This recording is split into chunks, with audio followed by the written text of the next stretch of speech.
So thank you so much. Welcome to PBR Podcast Live. My name is Justin Bradford. We have a great night of hockey talk, all different kinds of things when it comes to hockey, whether it's analytics, opinions, really bad opinions, hot takes, Chris Martell kicking over a trash can. We have all of it here for you tonight. So we're going to get things started with Between the Fangs. There are analytics guys. It's George and Michael with special guest Christopher Martell. Come on out, boys. Or just laugh behind the door. Through the wind, haven't changed, had much to say, but man, I still think them cats are crazy. Oh gosh, the George Michael podcast. You guys, Michael. 30 minutes of George Michael. That was the original name for this. We thankfully we didn't run with it. No, we are Between the Fangs podcast. This is, of course, George Matarangas. That's the applause he's ever had in his life. I am Michael Wade. And we are very blessed to be joined tonight by Nashville Predators correspondent and social media for Fox Sports Cincy, Christopher Martell. Thank you very much. Thank you very much. Who's booing me? We already started with the boos? All right. They'll come. Don't worry. They'll be there. I haven't even started talking yet. And if I'm not mistaken, this is 2 hours of our podcast. Is that right? Yes, all 2 hours we're going to do right now. Just 2 hours. It's going to be great. Thanks, Justin, for hosting our podcast. 2 hours. Now, it's not uncommon, but the other night George did text me and ask what I'm wearing. But in this particular case, he was asking about a specific event. And I didn't realize that he was going to come here in his Sharks sweater. We are, of course, a Nashville Predators podcast. It's so insanely hot outside. I don't understand how anybody could wear a hockey jersey right now. I thought this was what everyone was going to be wearing, or something like hockey related. No, he's just got a week. to be a contrarian. So I will ask you, George, if you wouldn't mind. I think you're going to have to remove. Thank you. I think you're going to have to remove the Shark sweater. Fine. Here we go. It's coming off. Oh, I'm turning around. What do we got? You got to hit the power button on his mic. We got plastic this time. A little more usual. Vlasic. Yeah, the more recognizable household name. the second best player in the National Hockey League. In my opinion, yes. Second only to, of course, Is that the Pickle Man? Yeah. Pickle Man. All out pickles, baby. Ryan Johansson is the best player in the National Hockey League. Are we all in agreement there? No. PK Subban No. then? No. PK Subban or Ryan Johansson? No. It's one of the two. No. That's not my pick. That's not my pick. Anyhow, as Justin mentioned, we are vaguely the analytics installment for Penalty Box Radio. We did just join a month or two ago. Month and a half ago, yeah. So it's been a lot of summer analytics. And let me tell you, folks, there's not a lot of analytics in the summer. We've been looking a lot at what happened last year. And really just now, I think this is kind of, you're fortunate in this sense. This is the first episode where I think we felt comfortable. We're going to look at next year. We're going to talk about 18-19 season. We're going to talk about why or why not the Nashville Predators are going to win the Stanley Cup, or rather, more specifically, the Central Division. Once you get playoffs, who really knows?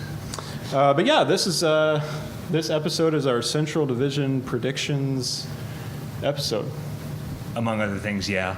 We're going to start with that. We did a poll on Twitter, and Central Division predictions did win, closely followed by George's personal life, and celebrity crushes.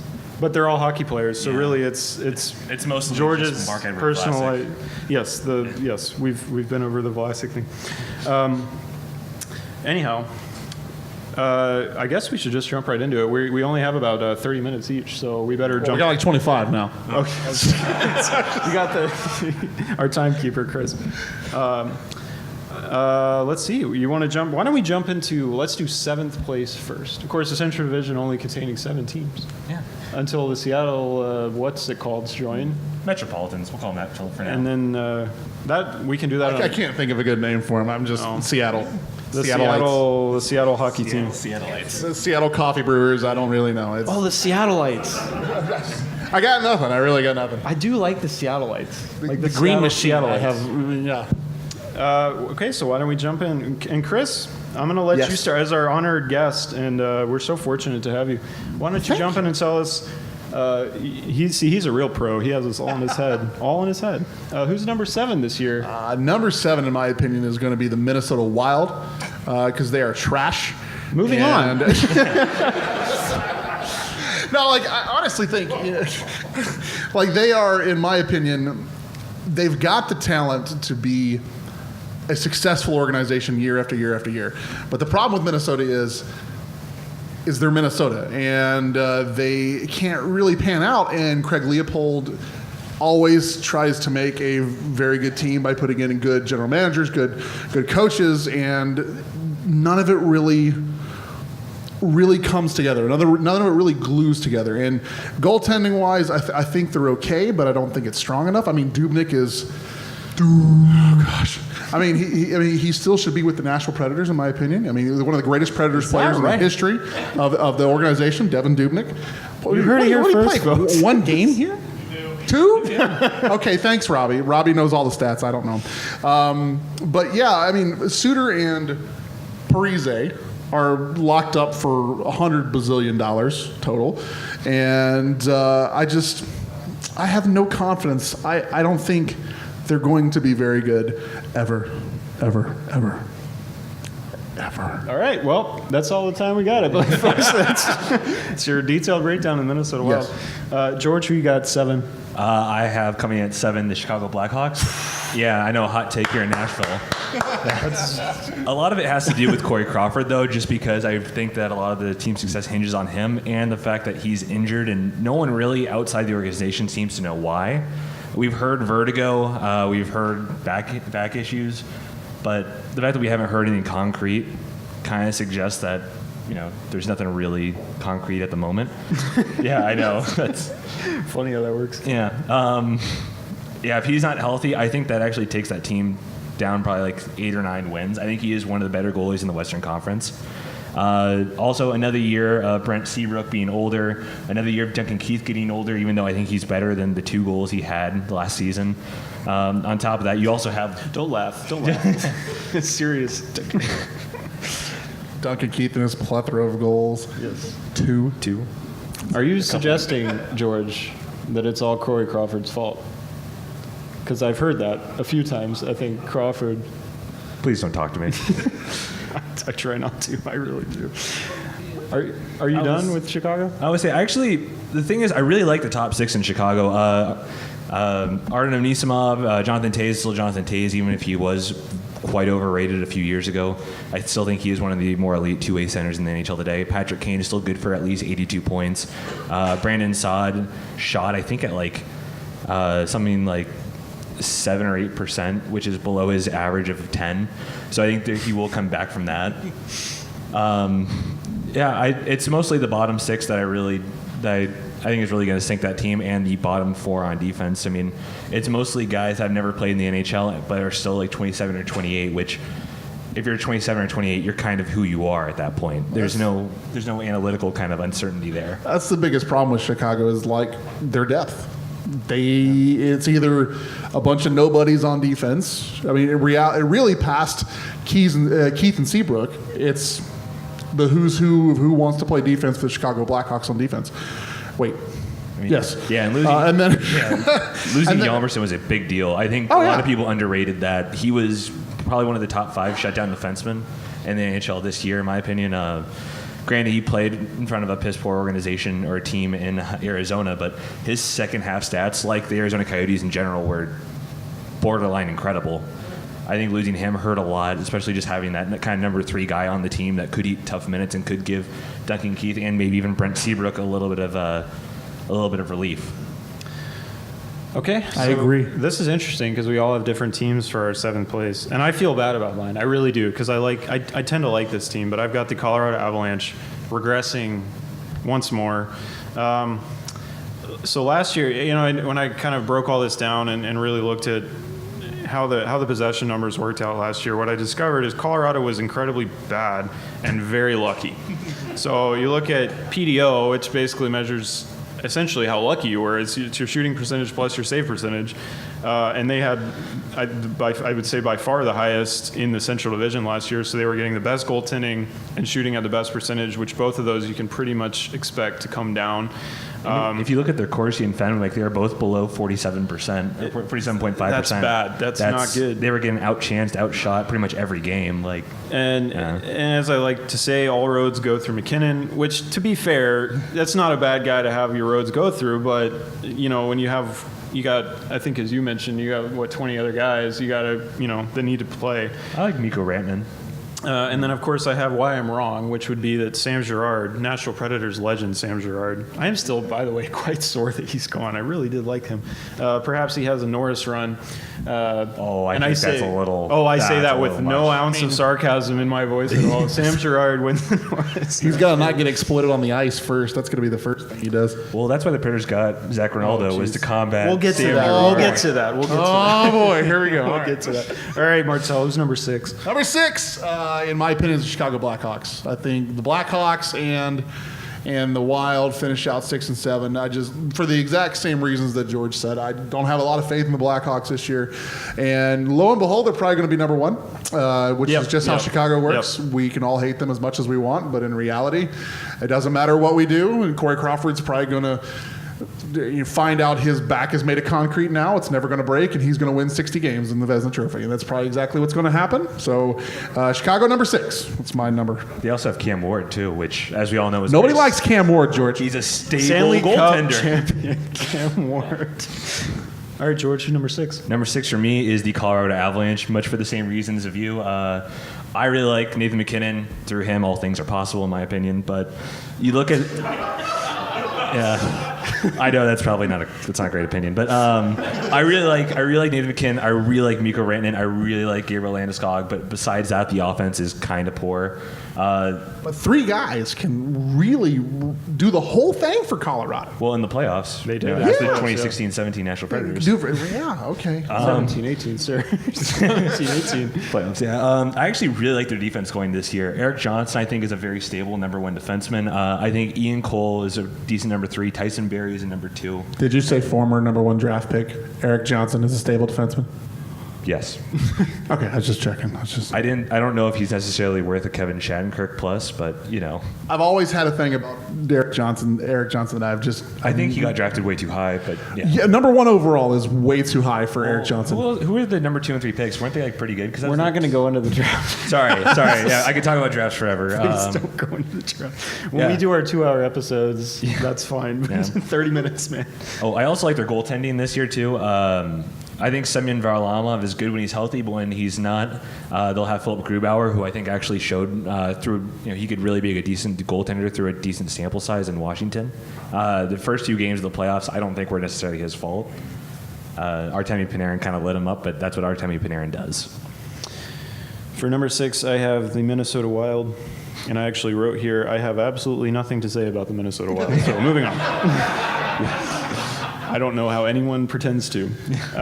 Martel, number 5. Yeah, this one I had a little time to go back and forth on, and I think it's going to be the Dallas Stars at number 5, just because, I go back and forth on the Stars every single year. They always have, you can never go wrong with Jamie Benn and Tyler Seguin, and Klingberg for that matter on defense, but at the same time, it's the Dallas Stars. It's one of those teams where you can be great offensively, but you still have Kerry Lettinen in net. And I know they don't have Kerry Lettinen anymore, but I'm still not sold. The ghost of Kerry Lettinen. I know the ghost of Kerry Lettinen is still going to be hovering around that team. So I'm not sold on them yet. Even though they have the offensive power to be a juggernaut, I'm just not sold on them entirely. So 5th for the Dallas Stars. Conveniently, George, who's your 5? The Dallas Stars, actually, too. Excellent choice. Yeah, I do what I can. I really like the Dallas Stars this season. I think they gave up the fewest high danger chances in the NHL. Yep, by like 20 at 5-on-5. I really liked them. I don't think Ken Hitchcock was the right choice for them as a team because he really limited their offense. I mean, if you look on any given score sheet on any given night, if it wasn't Ben, Radulov, or Sagan, or maybe even Spezza, it really wasn't anyone. I think their defense is going to be much better this year. Steven Johns kind of emerged as a top 4 defenseman. On top of that, I really like Miro Heiskanen. I think he's going to be the best player by far out of last year's draft over Heischer and Nolan Patrick. But yeah, other than that, I really like Julius Honko, who can be a little bit of a polarizing figure in the analytics community. But the offensive depth still remains such a big issue to me, because if it's not going to be one of the 4 guys I mentioned, and Jason Spetz is not who he was a few years ago, who's it going to be? I mean, Radek Faksa is a good two-way forward, but he's not even that great on offense. Well, as a slightly controversial opinion, I have the Dallas Stars at number 5. Interesting. Oh, my so we're all in goodness. agreement there. Last year, I know analytically they were pretty mediocre offensively. They slightly underperformed. Their goaltending and shooting percentage could be higher, so you could expect maybe a little bit of a bounce back year. They've got a goaltender who has health problems, which is just a nightmare for an NHL team. You can't trust a goaltender who has repeated health issues. Rookie coach will be interesting. Well, that always changes things a little bit. I like Jim Montgomery too. I think he's going to be I think he will have the easiest transition of NCAA coaches to the NHL. You might be right. Their offense is really incredible. They're just at least the top 6. Beyond that, maybe not. But having Tyler Seguin and Jamie Benn is going to help him. I think he's into that coaching role. But and then why I could be wrong about this? Dallas is a silly team. 2 years ago, at least, and maybe even last year, they were pretty much my favorite NHL team to watch, because every game would be like 7-6. They all offense, no defense, and they've come a long way since then, as we pointed out their defense. But I've got them at number 5. To be fair, considering the Pacific Division this year, I think 5 playoff teams are going to come from the Central Division, and maybe we could have another debate about that. But it sounds like I'm putting them pretty low, but that might put them in the playoffs. So. Yeah, that's probably fair. Well, as an average, we have Dallas number 5. Martel number 4. Colorado. I actually think Colorado is. I know a lot of people are low on Colorado, but I think the way their offense. I know the big 3. Of course, you have Rantanen, Landeskog, and Nathan McKinnon, who all good things go through Nathan McKinnon. Yes. Is that what you said, or what was? Because of Nathan McKinnon and all things. Okay, there we go. All things are possible. He's a religious figure in Colorado, man. He's very stately. But I think my thing with Colorado is I think there's enough talent offensively, and I think there is enough talent defensively to keep them mid-range in the pack for the Central Division. Goaltending-wise, I think that's a concern, because Varlamov can play really well, but he can also play really poorly. So I'm kind of hoping the latter is going to the former is going to happen for the Avalanche, and I think they're going to gut it out and at least get themselves into the playoffs. I think that Grubauer is a better backup than Jonathan Bernier was, though. I think, absolutely, hands down. I think that. I mean, I don't love Semyon Varlamov just because of what he's done in the past and his inconsistencies, but I still think that goaltending's in a better position than it was last season. Absolutely. All right, so who's number 4 then, if you're for me? on Colorado? The Minnesota Wild, because what's worse than being total garbage is being total mediocrity, because it means you can never tear it down and you can never get better. Are there any Minnesota fans here? Surely not. I don't think there are any. They've left. Oh, okay. They've left by now. All right, continue then, by all means. Minnesota could win every game in the regular season. I'd still pick them to be a first round out. I have absolutely no faith in that team. We didn't plan this. It's just all So bad. So bad. It's just I remember a couple years ago when they looked really promising. I mean, Zach Parise was still Zach Parise before injuries. They still had Ryan Suter was still young and great. I mean, now he's old and great, but he could play 32 minutes a night. Now he can only play 28. But they had Mikael Granlund, they had Nino Niederreiter. They were a good young team, and they had Charlie Coyle and some really good young players that I was high on, but they just never developed into the way that we thought they were going to develop, and now they're just mediocre at best. I think their goaltending is good enough to kind of get them a few wins. I think their defense is good enough to get them a few wins, and I think that their offense, like everything else, is good enough to get them a few wins. But when things come down to it, they're a first or second round exit depending on who the other team's goaltender is. And as this is a controversial opinion among this panel, I have Chicago at number 4, making the playoffs. Last year, they had, I believe, the best Corsi for percentage in the Central Division. Horribly unlucky if you're going off PDO, but of course, when you consider the context of 98.9 PDO. Yep, of Crawford, obviously having a terrible season. They had an accountant beer league goaltender for one game, although That was so he did have a entertaining to watch. 100% save So percentage. good. So I can't really fault him. But If you look at the Hawks, I mean, they had a 47.1 for high danger chance, share. Like, it's not exactly like they were, punching below their weight. I think the results that we saw are pretty much like par for what they did, Yeah. even if they were, a little bit unlucky in the shooting percentage category. basically what it comes down to for me is Corey Crawford makes it or breaks it. If he's healthy and kind of more similar to what we know, then the core is still there. They obviously have their Stanley Cup winning core still in Chicago. So I can see them having a little more upside than perhaps either of you predict. But yeah, coming in at number 4. And why I'm wrong, Crawford is just with something like vertigo. I mean, how can you even predict what's going to go on there? Anyhow, yeah, Chicago number 4, but again, still making the playoffs. Plus, none of their high picks are like ready yet for the NHL. I mean, they picked Adam Boqvist, who I think was a good pick, but if they wanted someone that was like ready now, I think they probably should have gone with Evan Bouchard. Yeah. Or maybe even Noah Dobson. London Knights, amazing. Well, George is a big London Knights fan. they're my ex-employer. Okay. So yeah, I'm a little bit biased. Yeah, I don't know. I think that I think the Blackhawks will be at best 4th, and I don't think they're going to come close to that. Okay, well. Yeah, that's why you're wrong. All right. We'll make a bet later. Martell, number 3. I'm going to try to keep this one quick, just because I know we don't got a whole lot of time left. Yep. I think boy. the top 3 is going to be separated by about 5 points this year. I'd say that's pretty strong. I struggled with this one, but I'm going Winnipeg with number 3. My biggest concern, of course, is Connor Hellebuyck. I don't know if one season can really define him. So I think offensively, defensively, they're one of the most complete teams in the NHL. I mean, they're right. But someone laughing? Oh, it was a hot take. Okay, excuse me. Well, I'm full of those. So, yes, thank you, hecklers. But I think they're one of the most complete teams in the NHL, and Hellebuyck is probably the one shoe that I'm most consistently worried about. So, Winnipeg at number 3 for me. All right, George. I have the St. Louis Blues coming in at number 3. I think they probably have the best center core in the entire Western Conference. I like Braden Shen quite a bit as number 1, but with Vladimir Tarasenko and Jaden Schwartz, I think he actually becomes an elite 1C. Ryan O'Reilly is one of the better, is probably one of the best actually two-way forwards in the entire NHL at the moment, and I think he'll be able to elevate whoever's game is on that second line with him. That being said, Tyler Bozak is a decent third-line center who I think will add a lot of offense, especially on that power play.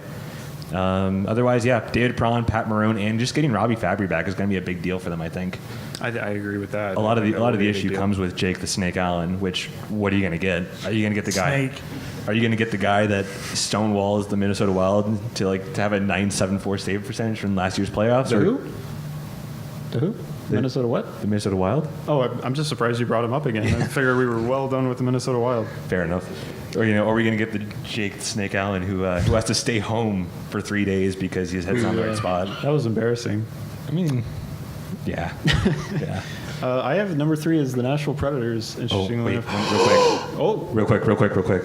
Also, St. Louis Blues has Rob Thomas, Jordan Kyrou, and Clint Clauston, who both outperformed over point per game in the OHL this year. So sorry. Read the crowd. Rob Thomas, the Rob Thomas. Yeah, Rob Thomas. He won't let us call him Robert Thomas. He goes by Rob Thomas. Smooth, so smooth. Yeah, he's pretty Sorry. good London night boy. Well at a comedy club. Oh, did someone shut off my mic?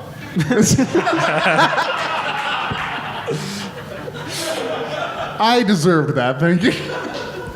As I mentioned, I have number 3 as the Nashville Predators. Last year, they did have a very good Corsi forward percentage, so they're creating the right kind of chances on the ice. But their PDO was nuts. I mean, nuts. They had the best save percentage by far. Obviously, having a Vezina winner, that's to be expected. But it's not you do sustainable. not expect. I'm sorry, folks. I don't think we'll ever see that even remotely close to that again from Pecker. Hot take. Yeah, where's the Coming. peanut gallery It's with the hot coming. take? I've got a hot take coming up. What I do like about the Nashville Predators, and I say this is a bit of a loaded term, I think they have a solid goalie tandem which suggests 50-50. I think UC Saros should be out there at least as often as Pecker. They're not playing him like that. Yeah. Oh, I figured that get booed. That's getting applause. Wow. I did not read the crowd very well. Attaboy. Obviously, Hanley replaces Irwin/Potato, which is a good thing. Ellis will, knock wood, be healthy at the beginning of the year. Unfortunately, they still have Peter Laviolette as a coach. Which Unfortunately. I did say unfortunately. I did say unfortunately. Michael's not playing with Jam up here. Unfortunately. I Playing the didn't come here to trap. make friends. I didn't come here to make friends. Playing the trap isn't a good goalie. Isn't a good coaching technique. Yes, exactly. Why I'm wrong. Second line has an enormous upside. Kevin Fiala alone has an enormous upside. Will But he they be able have, to? they have to be sheltered. Will you shut up? Will he be able to produce? Will Kevin Fiala be able to produce for more than a game at a time per month? Time will tell. Will Kyle Turris be able to produce at 5-on-5 at all? Maybe not. But they do have that potential. And then who knows with Pecorine? He came back down to earth pretty hard in the playoffs, but will he come back down to earth that hard in the regular season? Only time will tell. Martel, number 2. I have thoughts on this one. Oh. Number 2 for me is the Nashville Predators. And contrary to what Michael was saying over here just a moment ago, I think Pecorine has a lot more upside than a lot of people think, and I will explain this as quickly as I can. Two seasons ago, he was 2 seasons ago and 3 seasons ago, he was posting around a 74% high danger save percentage, and he boosted it last season by 10%. And this is a guy who's coming into being 35 years old, and he boosts his high danger save percentage, which, for those of you who don't know, high danger are the shots in the blue paint. These are the shots that are as far like right in front of you as possible.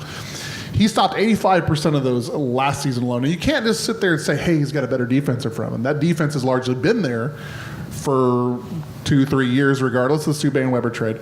So I think with what Ben Vanderklok has been doing, working with Pecorine and UC Saros both, I think that has massively helped Pecorine. I'm not saying he is going to be able to duplicate his same performance this upcoming season, but I think the odds are better that Rene has a closer performance to last season than 2 years ago. So I still think he's going to win 30-plus games. And I'm pretty solid and confident about that. And I think St. Louis is going to be number 1. And that's Okay, just jump right to it. I'm just going to jump ahead and say that. Yes. I hope you're right about Pecorine. I do too. George, give me 10 seconds on your number 2. Yeah, Nashville Predators is number 2. I think that they actually got worse as a team through this season. I don't know why they signed Zach Ronaldo. I do like Hamuse. I think his defense at the line was like over 60 or in the 60th percentile in the NHL, according to Corey Schneider. And otherwise, my biggest issues are high danger chances in general because Pecorine punched above his weight. I think punched above the average weight. And while I think Pecorine probably could do it again, I don't think he could do it again with the defensive structure that was in front of him. One of the things I like to say is that Nashville has the most talented defense in the NHL, but I'm not necessarily certain they have the best defense in the NHL. Last year, a lot guys like Roman Josi and even Mattias Ekholm got walked almost often, especially in their own defensive zone. Roman Josi was pretty much just a rover who was skating around chasing the guy that had the puck, which left either Mattias Ekholm or Brian Ellis to kind of cover the slot, which is fine. But when you have guys like Kyle Turris and Colton Sissons and not Kyle Yarncroc because he's perfect, but damn right. When you have the third and fourth liners kind of to watch the middle of the net or Kyle Turris to watch the middle of the ice, it doesn't always end up that well. Number 1, I have the Winnipeg Jets. I'm very high on Jack Roslovic, even though he didn't have a good performance in the playoffs. I think that he's ready for a full season, and also Kristen Vesalainen, who had a great season overseas. I think he's ready to make the jump. And just on top of that, the Moose, their AHL affiliate, was arguably probably the third or fourth best team in the entire AHL, and a lot of that has to do with a lot of their young guys. George, you really don't understand the concept of time. 10 seconds. No, I don't. I like Connor Hellebuyck, but all he's had is one good year, so who knows? Hashtag one good year. Yeah. So yeah, who really knows? Number 2, I have the Winnipeg Jets. Very good defensively, neutral PDO, so you can pretty much expect the same, I think, from them this year. Hellebuyck is a bit of a question mark. Having the hashtag one good year, you don't really know what to expect. But they do have Patrick Laine at the end of the day, so you can expect 40 goals. And Nick Ehlers, who doesn't get talked about. Laine, his nasty beard. Yeah, I hope he These brings things it that back. go. I do hope he brings it back. And then at number one, So bad. I'm afraid I have to admit, at number one, I have the St. Louis Blues. Last year, very good Corsi for, and then they were very, very unlucky. Allen is potentially the most inconsistent player in the National Hockey League, and I don't like Mike Yeo as a coach at all. In fact, I think he's probably worse than Peter Laviolette. But they do have a. Peter Laviolette hate is strong up here. You'll have to tune into the next episode to get the Peter Laviolette take. They do have a wicked offense, pretty good defense, and I think they've had one of the better off seasons in the National Hockey League. And with that, I'd like to go ahead and introduce our next podcast, which would be Southern Hostility, hosted by Aaron Cam Gumpy. Thank you so much. And thank you very much. Thank you very much.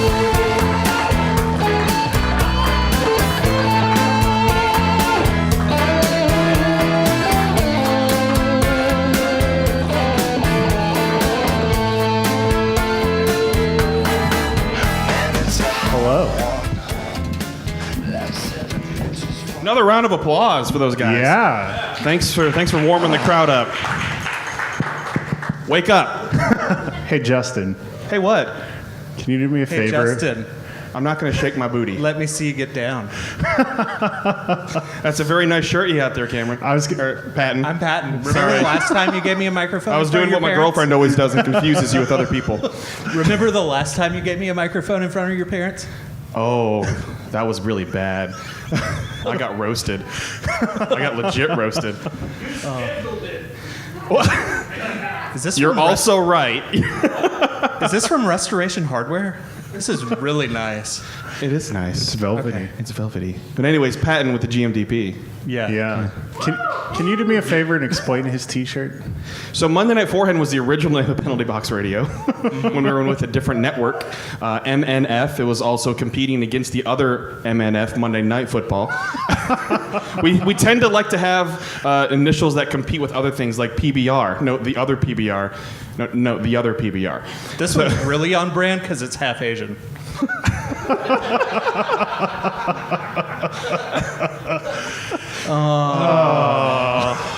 That's our time. That's your one racist joke. Here we go. I had racism training last week. That was fun.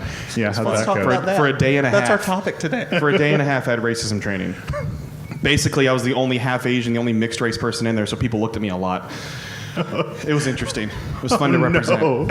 Were people like looking for you for approval or like? They were like, oh, they did this to Filipinos. Justin, what do you think? You really applied to be a white person? Only half of me did. Anyways. Southern Hostility GMDP. Yes. I have kind of a funny story.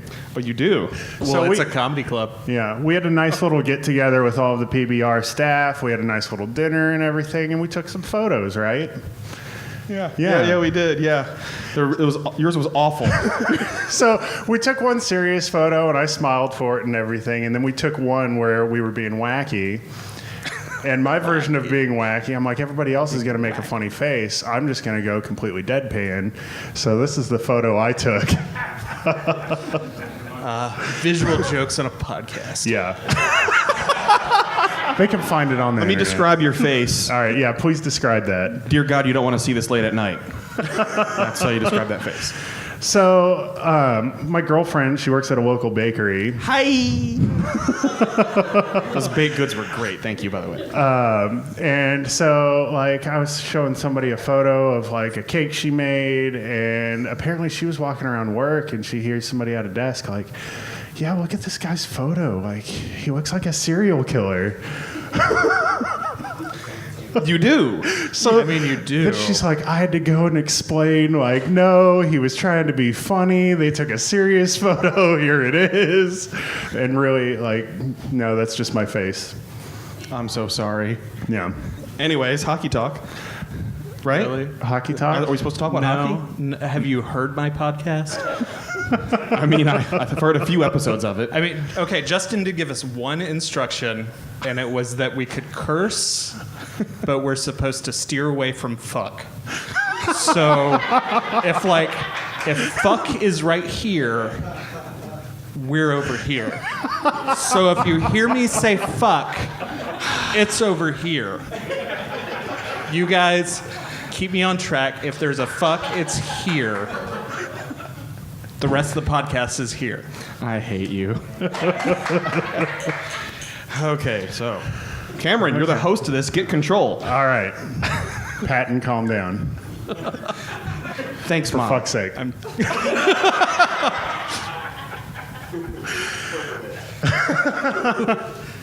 Okay, so let's talk about the best movie of the summer. Oh, we're gonna skip hockey. Yeah. Okay. We're I mean, we did have that hot hockey analytics intro. yeah, we're more of like the culture and like, you know. We talk about hockey. I think I'm gonna throw something at you. Yeah. Austin Watson, go.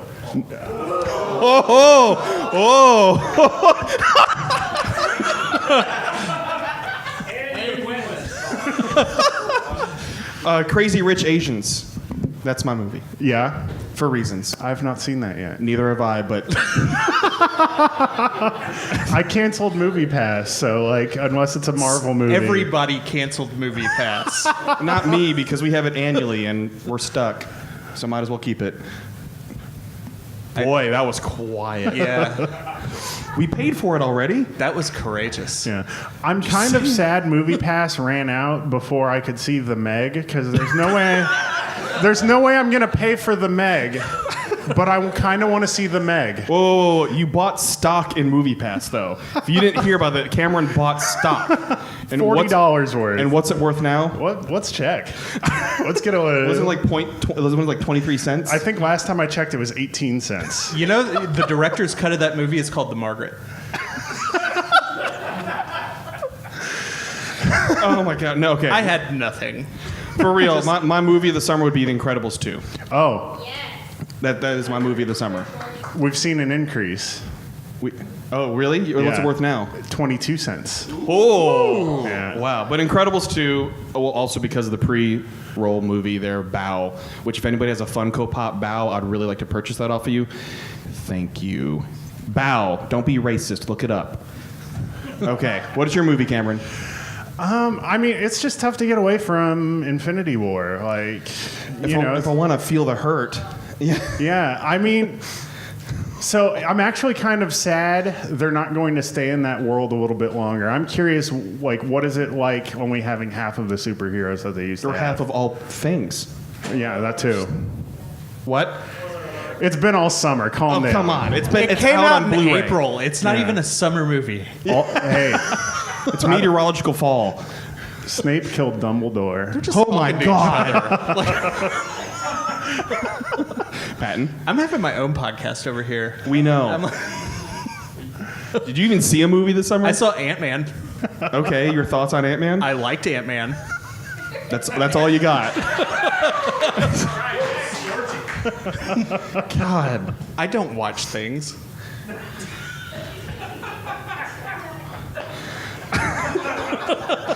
You're too busy touching, okay. Yeah. Oh, come on. Grow up, for fuck's sake. Anyways. You're the host. Hostess. Well, I'm still confused. So, you haven't seen Crazy Rich Asians yet, but you brought that up. Why not? Well, I haven't had time. I kind of sold and bought a house. and has 4 jobs. I mean, And Only get paid gets for 2. Yeah. Oh, you get paid for 2. I mean, you can sponsor Penalty Box Radio Oh, and that's pay my true. salary. yeah. So, I mean, as far as I know, you're at least 2 of those 3 descriptive terms. As far as I know, you could be all 3. I mean, Careful. I got to check that W-2 though. He volunteers for 2 jobs. You don't get rich off the SECHC. but, you don't get poor by giving. A saying that was on Facebook I saw. Oh man. Okay, so go ahead. Go on. Are we done with movies? Do you I'm have done any with other movies. movies you want to I think we discuss? should talk some hockey because that's what the people paid their good $8 Okay. for. What would you like to talk about as far as hockey goes? Hockey circus. Circuses. Yes. How many of you are fans of a hockey circus? Bread and circuses. Or a soccer circus? Or a football circus? Baseball circus. Baseball circus. My favorite part of that is if you play it a little longer and actually go and see him talk, he gets crazy racist. he's like, there's people here that don't look like us. foreigners, millennials, the economy, Mining. manufacturing. Agriculture. Here's my thing about that. Here's why manufacturing is not a good choice. As we sit here in the Third Coast Comedy Club, which, first of all, there's no Third Coast, in an abandoned factory. Maybe not. Dude forgot healthcare exists. And also, I mean, think of the places where mining works really well. Like West Virginia, their economy's wonderful. That's sarcasm for you That's folks who don't know sarcasm, which is most of the internet. Do you think maybe he was just like a big fan of like strategy video games? Because like mining, manufacturing, those are really It seems like a important. really Catan thing. Yeah. Not Chris. How many people does that apply to him referencing Catan? We have a few. I'm trying everybody We have a few here. who doesn't understand I'm a working damn thing the- he just said. So I watched the council meeting last night, and I swear Colonel Sanders is on the council like 4 times. Like, you know how there's the commercial where there's like multiple people playing Colonel Sanders? That's our Metro Council. Well, you people voted him in. You Like, people. As I'm Yeah. watching this, I'm like, is this really the best Nashville has to offer its community? Are these the officials we want to vote for? Probably not. Maybe Because the it's a chicken's lot of good. people who just have the time to dedicate to that, and not the people who like actually have intelligent thoughts and like actually have something to do. Are you running? terrible. Are you If you- going to run? No, I don't have intelligent thoughts either. Oh. If you wait long enough, you can become mayor, though. Just nothing in the graveyard, okay? Burn. Okay. I don't know what that was. I would like to pose a question. Yeah. Okay. I'd like to pose. It's an actual hockey question though, because we heard what Between the Fangs had with their Yeah. predictions. Okay. Oh, Math. Lots of speaking of which, Devin Dubnyk was mentioned. One of those 2 games he played was the game where Eric Nystrom scored 4 goals. And they lost! They lost! I'm still furious. Really? I can't tell, man. I can't. I was so mad. No, but what I want to know, I'm going to pose this to Patton first because you're following so much hockey right now. I mean, it's August. I don't It's even know what month September. it is. Turn the damn calendar, man. Your top 3 in order. 1, My 2, 3. top 3? Yeah, in the Central Division. Nashville, St. Louis, Winnipeg. Okay, Cameron. I'd just like to say first off, everybody's wrong about St. Louis. St. Louis didn't improve that much. Like I don't see St. Louis as a playoff team. If anything, they might be on the bubble. Whoa, we got a. Wow, there's some. They might be on the bubble to Bullshit get into the wasn't off playoffs. limits, so we can You have might it be on there. the pipe. Yeah, they might be a wild card team at best. Jake Allen's just too much of a mystery, and he knows it, and he knows it's going to be all on him. And you know what happens when he knows it's going to be all on him? Nothing good. I didn't know that, but you do, so I'm very happy for Okay. you. You're supposed to ask me, Justin, what are yours? Yeah, what are Justin, yours? who are your top 3? Excuse me. Winnipeg, Tag. Winnipeg, Nashville, Freehold the road. St. Louis. That's how I have it going. Yeah. Yeah, you skipped me. Oh, well, you deserve to be skipped for that hot take. I mean, Winnipeg, Nashville, number 1 and number 2. It's a toss-up. Flip a coin, and I'll give you my Okay. answer. If you say Chicago, I swear to all things holy. Number 3. Who would be number 3? San Jose's not in the division, John. They had their chance. Go ahead, Cameron. I could see Colorado lucking their way into it again. Lucking their way into it. Yeah. Between the Fangs, what do y'all think about that? Could Colorado be number 3? Yeah, let's hear more from Math. No.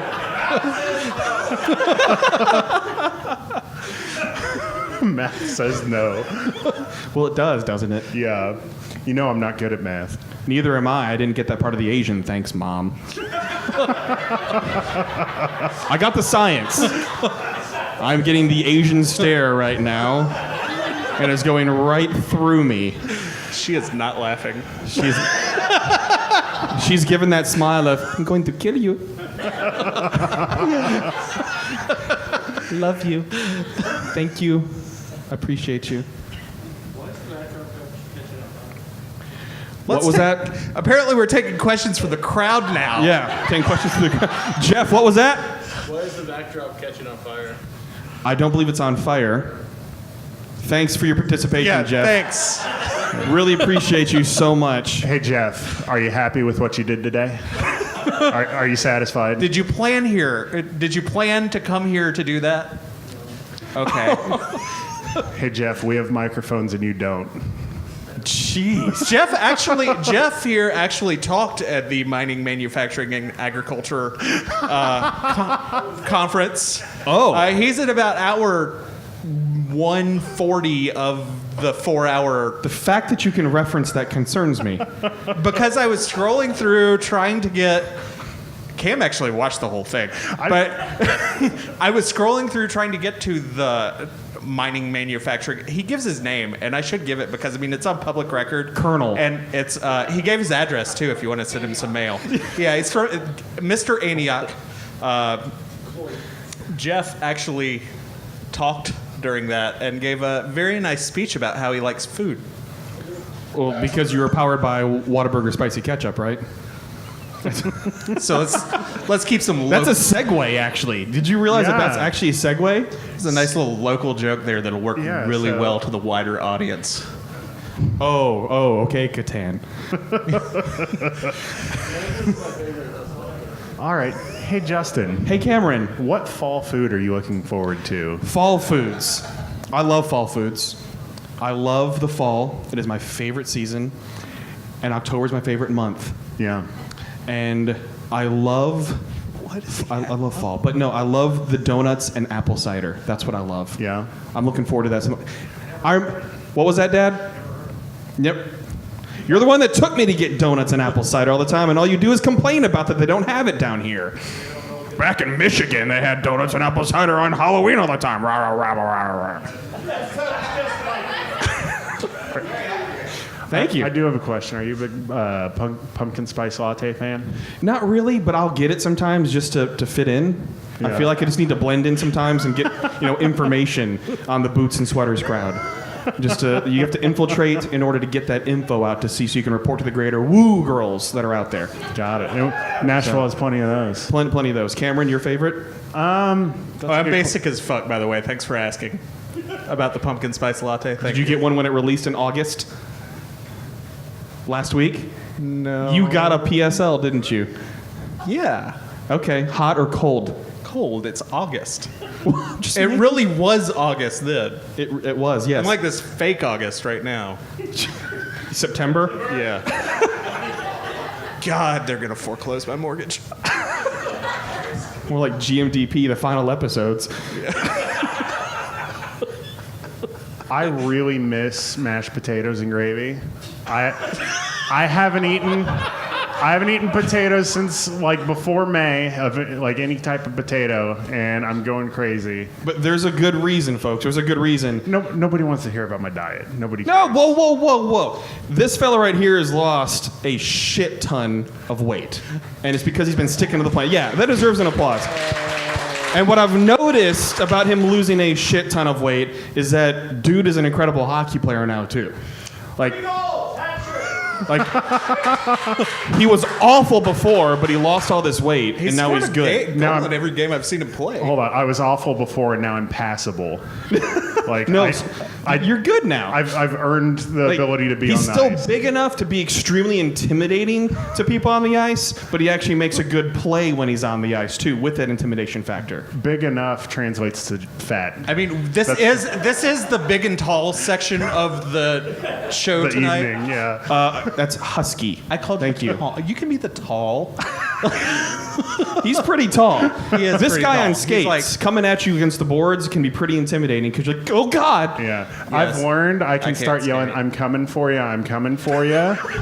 And even if I'm going very, very slow, people freak out. Pull up that picture again. Pull up that picture again.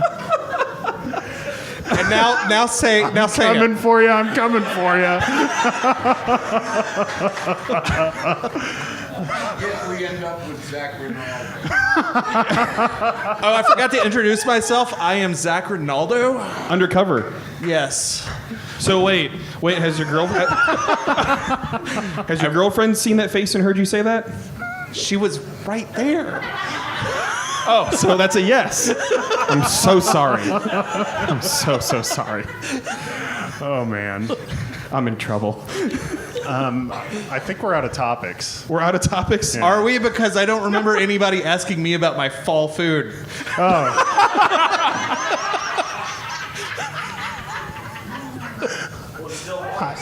Oh, good point. Very good I point. mean, summer movies are in April. Why can't it be August to me? Oh, my God. Hey, Patton. Hey, Cameron Gumpy. What's your favorite fall food? Chili. Oh, Yeah. That's a good Come call. on.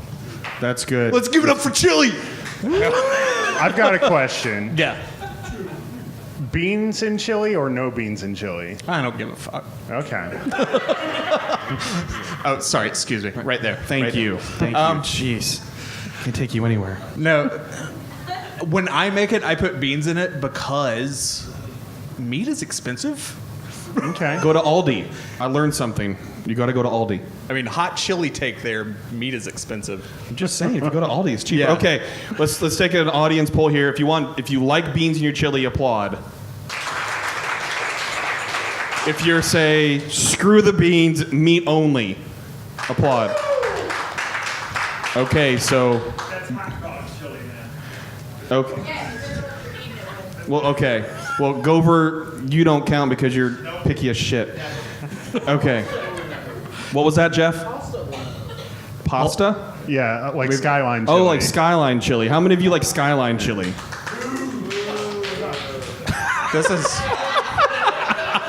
This is great material. This is great. I can't wait for people to listen to this. So I don't know if you guys noticed, but these are athletic cut.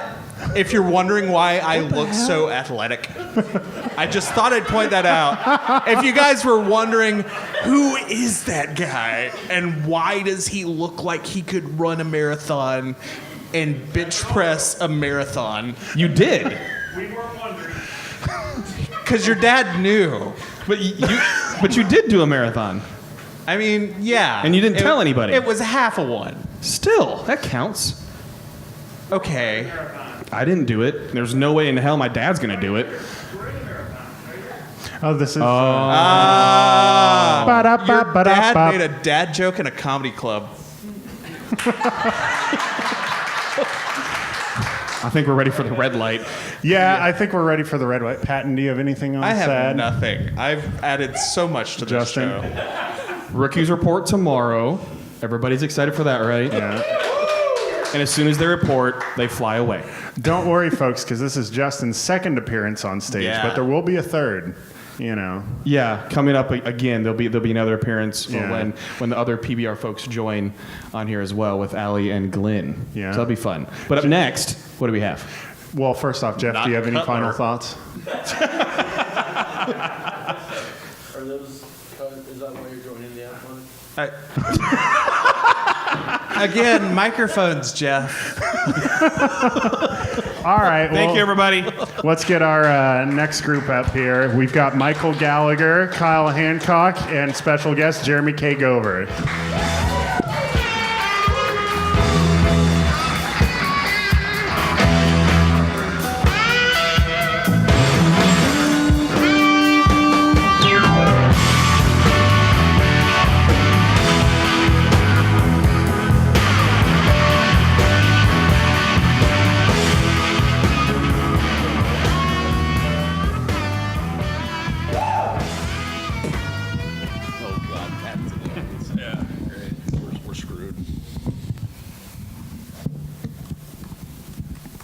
Yay us for following whatever that was. I know, right? So I'm not even sure we can properly follow that. Any of it, actually. we actually have an outline and we have topics we're going to stick to and kind of try to talk about. So bear with us. I know. Yeah.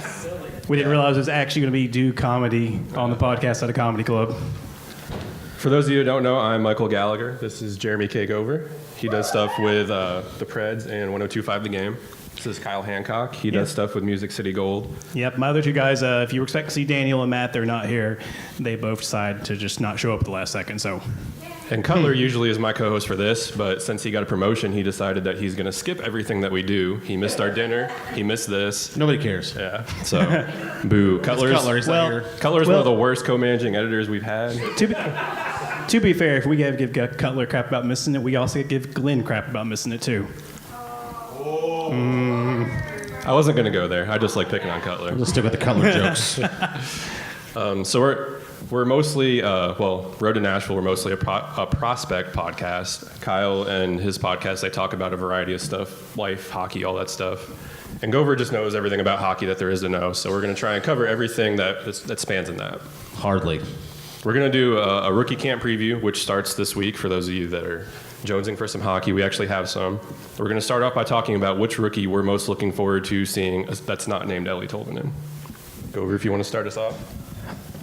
I hate to go outside the box this early, but Ellie Tolvanen. I'm sorry. Did you not just listen to what I said? No, I know. I'd love to answer your question, but I think because this roster is so solidified already, I think Tolvanen is the only one that has a legit shot, and I think honestly he'll start. I think the NHL season on the big club at least, if not the entire time. Never see Milwaukee, but at the end of the day, I think he's the only one that even has a legit shot. Therefore, I'm going outside the box with your question because I think it isn't a conversation for anybody else. Fair enough, Kyle. Well, he's not on the. Actually, I can't use him because he's not on the sheet. So I was going to say Grant Mismash because I like his last name being Smash. College guy. So I would say actually the one I'm most looking forward to see is Tyler Moy.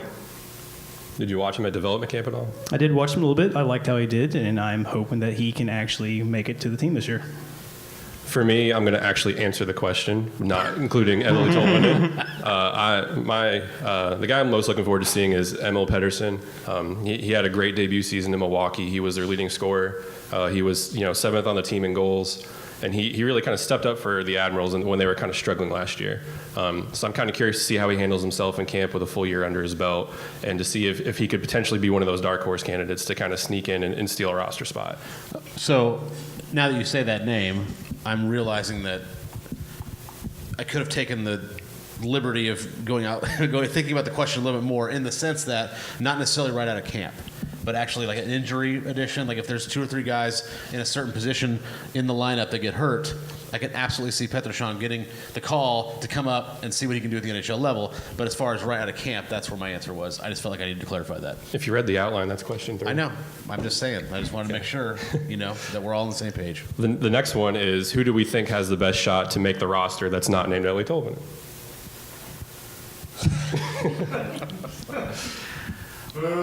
We get it. Ellie Tolvanen is the Messiah. He's going to come save the Predators, but we're going to try and talk about people that don't get all the limelight.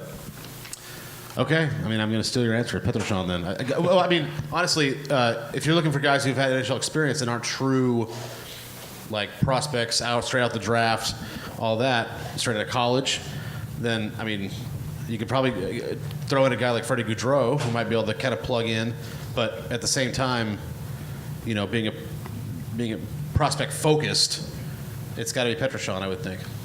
Kyle? Well, if we're talking about sleepers, I really have to go back to Tyler Moy.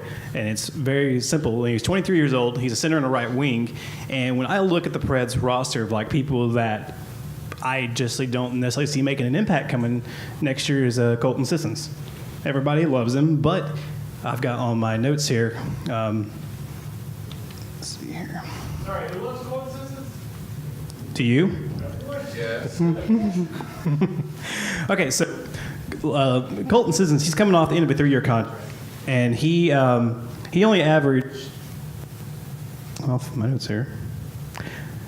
He only averaged 8 goals and 10 assists and 18 points for 2 years. That's all he got. And you got Tyler Moy, when he spent 4 years at Harvard, he got an average of 11 goals, 14 assists for 25 points throughout his entire 4 years. And then when he comes over to the Admirals, he gets 7 goals, 13 assists for 20 points. Now, he didn't get any points in the playoffs for the Admirals, but I think he would be a good person to come in to make the team as a potential fourth liner to replace Sissons. But this is a thing that I is near and dear to me. Sissons doesn't just provide offense, so therefore he's not pigeonholed into, okay, well, what has he produced? What does his stat line say? He provides so much more, and therefore you can't look at, let alone college stats versus AHL stats versus NHL stats. That's a whole other argument that I know you're not. I know you're already thinking about. So I'm not blasting you for that. But I'm saying that people do this a lot, and they say, okay, well, Sissons isn't that important. He only had 18 points or whatever. Okay, well, games are also won and lost with not just points and not just production, but also on penalty killing, on power play usage, we had the Fancy Stats podcast earlier. They had there's all kinds of things that go into the puzzle, and just points is not going to get it done. So for me, Colton Sissons is one of the most important players in the Predators, is my point. So I'm taking the absolute opposite view of that. No, I totally understand. And I agree with that. There's a lot of people that hate on Colton Sissons because he doesn't put up the offensive numbers, but they don't really look at, his play in the defensive zone, the face-off circle, and all the other stuff that he adds to the team aside from offense. It's kind of like, tough subject here. Everyone's kind of, still a little butthurt about it, but letting James Neal go and keeping Calle Yarncroke, which was the right decision. Yes! And if you disagree with that, you're wrong. Calle Yarncroke defensively provides more to the team than James Neal provided offensively, and that's why David Poile protected Calle Yarncroke. You can disagree with that or not, but that's true.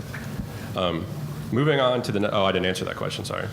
My answer, the easy answer, like you mentioned before, was Freddie Gaudreau. I think with Austin Watson, what's going on, he's going to get suspended at some point in time. There's going to be a spot open in the forward group, and I think Freddie Gaudreau is the easy answer there. Going a little bit more in depth, not just taking Freddie Gaudreau, I think either Emil Pettersson or Alex Carrier. With the defense being, everyone knows about the top four and they're set. They bring back Dan Hamhuis. He's obviously going to get, the first shot there. I'm not really sold on Boteto. Everyone knows that I'm not the biggest Yannick Weber fan. So I think that Alex Carrier, he's always looked at every year in rookie camp and then in training camp as someone who could possibly come up there. So he's probably my best shot to make the roster. The thing about the defense, though, is you mentioned the top four, and they put Hamhuis at number 5. They let Emelin go, which in my opinion is unfortunate, but I get it. You got to have space for other players, right?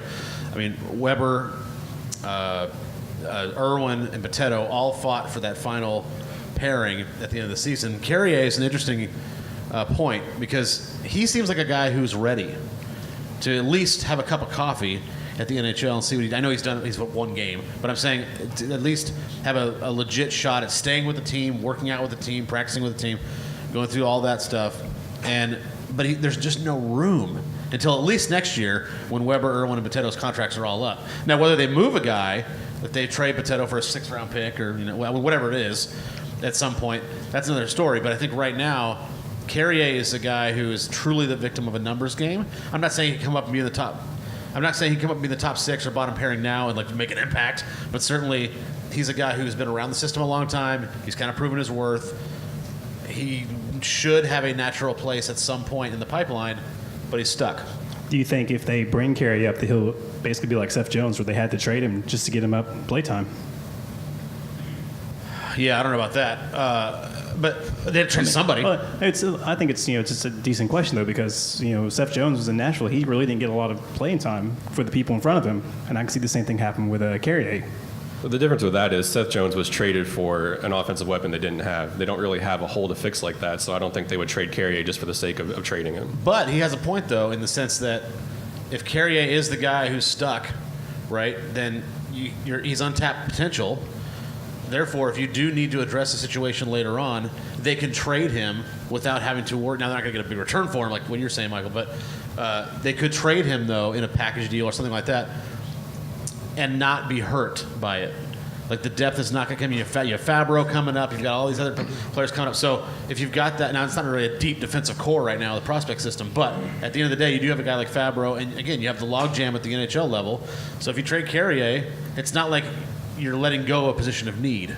He actually could be expendable in that scenario. So you're actually not too far off there. And that kind of brings up another point, too. We didn't have this on the outline, but it kind of came up naturally, is what do we think is going to happen with Dante Fabro? I had a piece on PBR during development camp where I said that I think it's it's kind of a slippery slope, and the fact that he's not signed now is not a good sign. I don't think he's going to be a dick like Jimmy Vesey and just kind of screw the Predators over. I think he's legit looking out, trying to find the best spot for him. But I don't. If it's this time next year and he's not signed, I think that Fabro's not coming to Nashville. That's a different conversation. If he is not signed next summer, then that's a valid concern. I think right now, people think of the Jimmy Vesey issue and the Jimmy Vesey situation, and they automatically want to say, well, here's another college kid. He's a high draft pick, and he's not signed with the Predators. What's his deal? And the kid is going to Boston University, where he's got a legit chance at winning a national championship. And he was just named co-captain. Let alone, again, we just talked about the logjam at the defense at the NHL level. The kid wants to play in the NHL. He probably understands he's got to pay his dues. That's fine. But right now, he sees no glimmer of hope that can happen anytime soon. So why not go back, other than money? Why not go back to BU and possibly win a national championship, then do that once the logjam is kind of loosened a little bit? I think that's the correct thing for him. If I was him, I want more playing time. I'm going to go back to college and play. Because I think it boils down to what's a better area for him to develop: chasing a national championship at Boston University, or competing with Alex Carrier and Frederick Allard down in Milwaukee, and maybe playing on the second pairing, maybe the third pairing. He was just named co-captain. He's going to be the leader of that team. I think BU is a better developmental. It's better for his development than going down to Milwaukee and maybe not getting as much playing time as he would in college. You can make an argument for both, but I will agree with you in the sense that I saw him at the World Juniors, and at the World Juniors, when you're a high draft pick like Fabro is, you're kind of supposed to, in your style of play, you're kind of supposed to dominate that age group. So I know it's the best of the best and all that, but if you're on Team Canada and you're considered a high draft pick and you go overseas and you play in this tournament of like 9 or 10 games, whatever it is, and you're not dominant, I would call him slightly above average. That was his performance last year in the World Juniors. So I want to see him go back to the World Juniors again, Team Canada, and just crush it. I want to see him dominate that. Then we can have that conversation. And I think last year in the World Juniors, it was kind of like a deer in headlights. It was a bigger stage than what he was used to, and that played a part in it. And then you look at this year, he was battling the injury. So I don't feel like we can fully judge him based on his World Juniors performance until he's fully healthy and he's actually playing top-line minutes. No, but that makes my point, is he's not ready. So your point is well taken as far as the better developmental strategy is to put him back in college, is for him to go back to college.